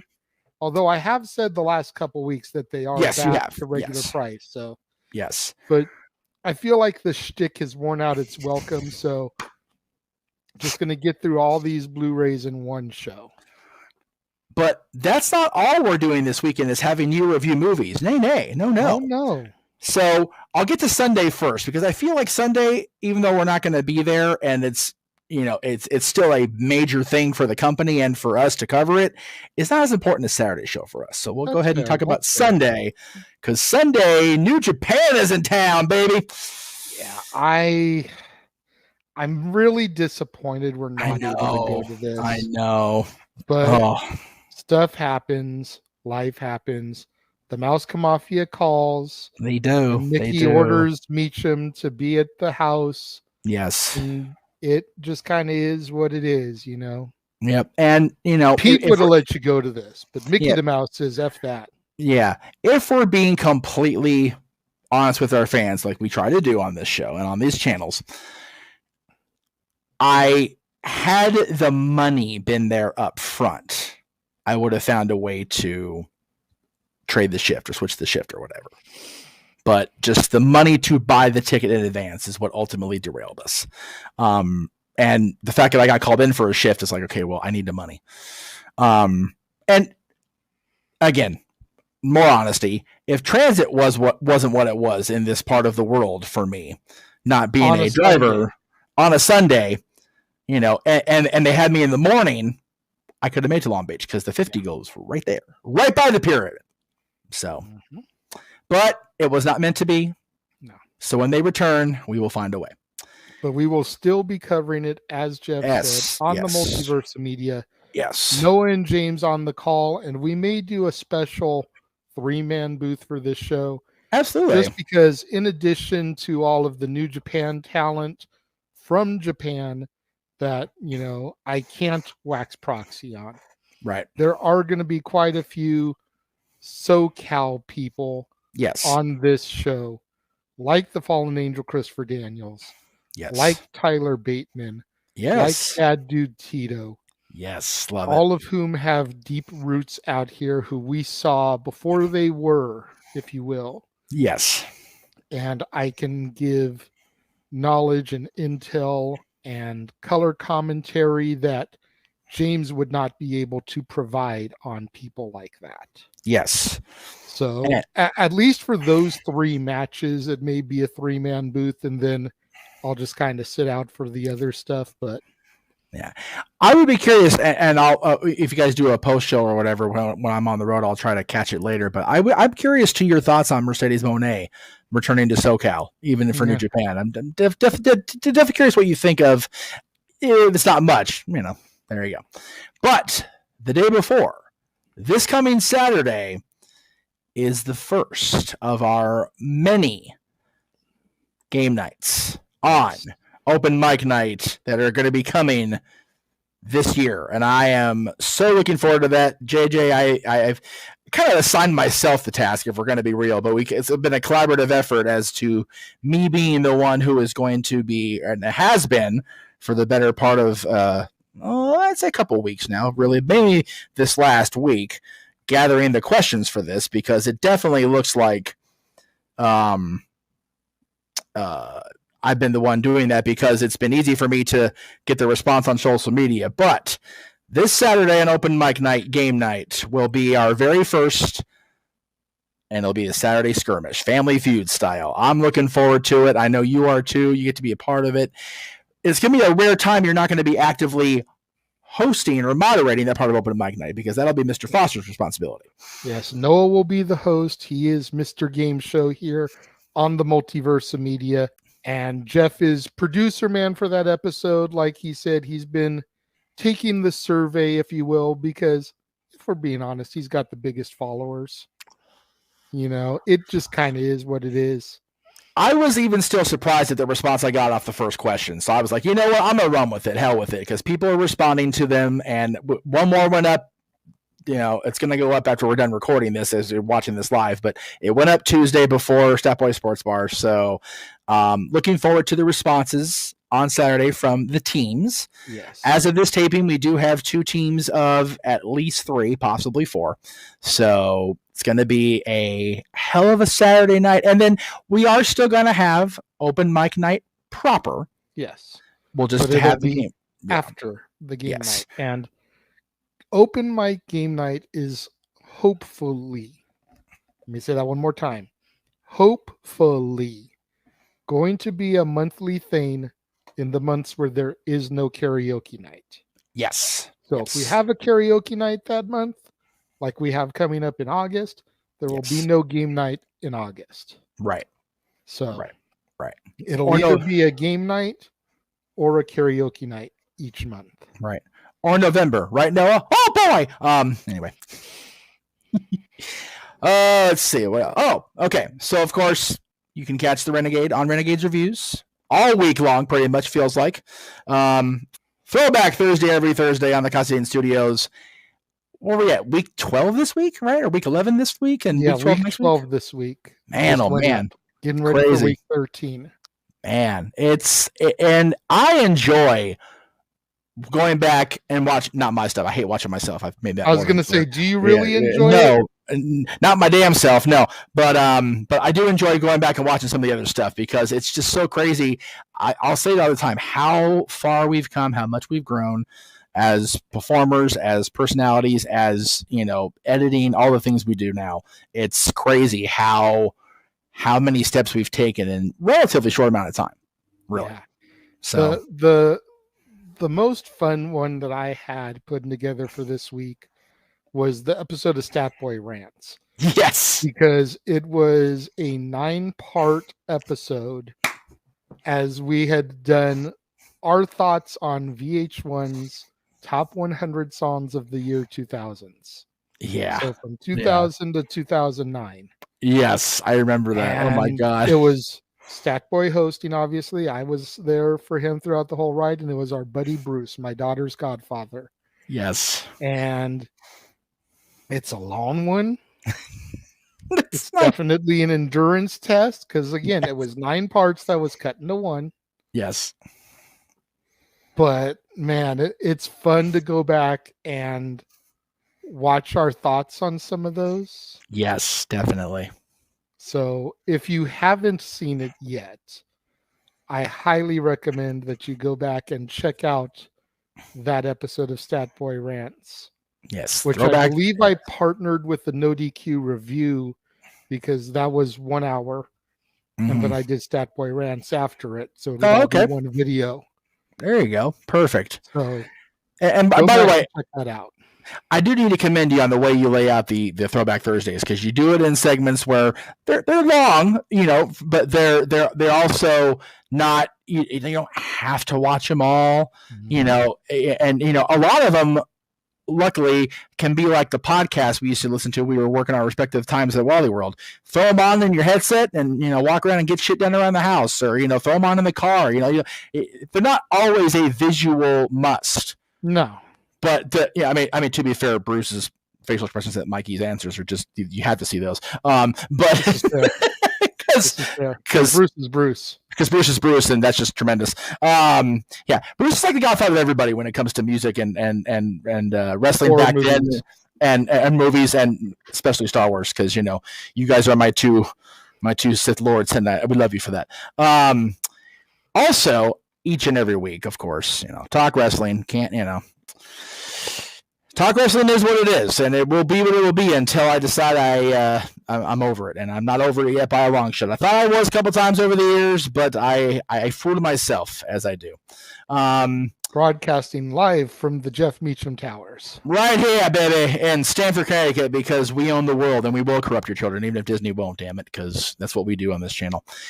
The next time you see us together as the Dads, not always on wrestling, will be another wrestling show, however, in 2 weeks, because our show in 4 weeks is geared toward a birthday boy that particular weekend who dabbled in the curses of black pearls and the scissoring of hands and things. So, but in the meantime, our next show will be the top 10 must-see moments of the Monday Night War.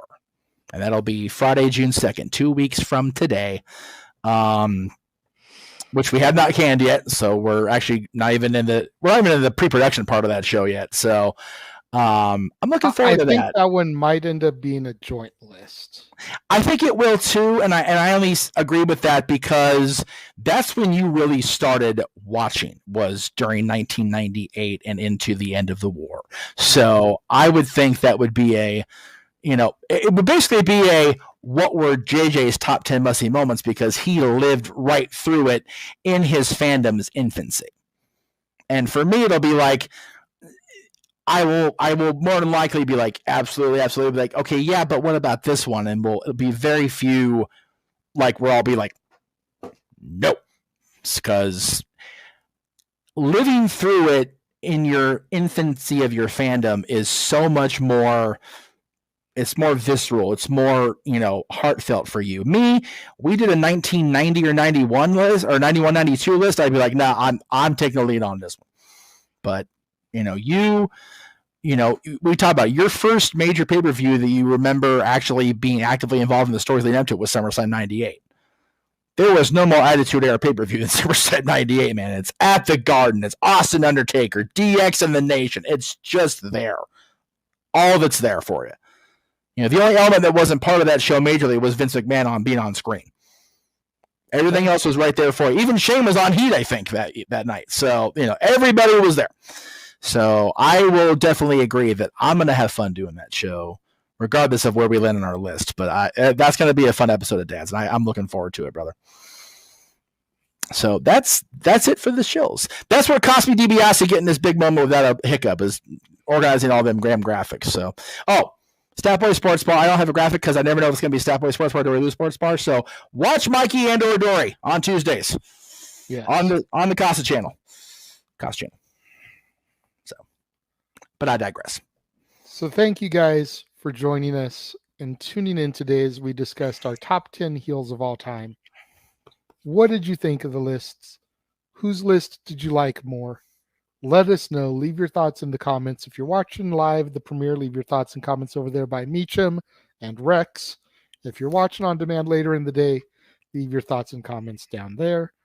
And let's have that conversation, that discussion, that debate, that interaction that I'm always asking you guys for in the comments below. Yes, please do that. For the West Coast Professor, Jeff Meacham, I am the Renegade of Wrestling, JJ Williams. Thank you all for tuning in and joining us here today, and we will see you guys next time.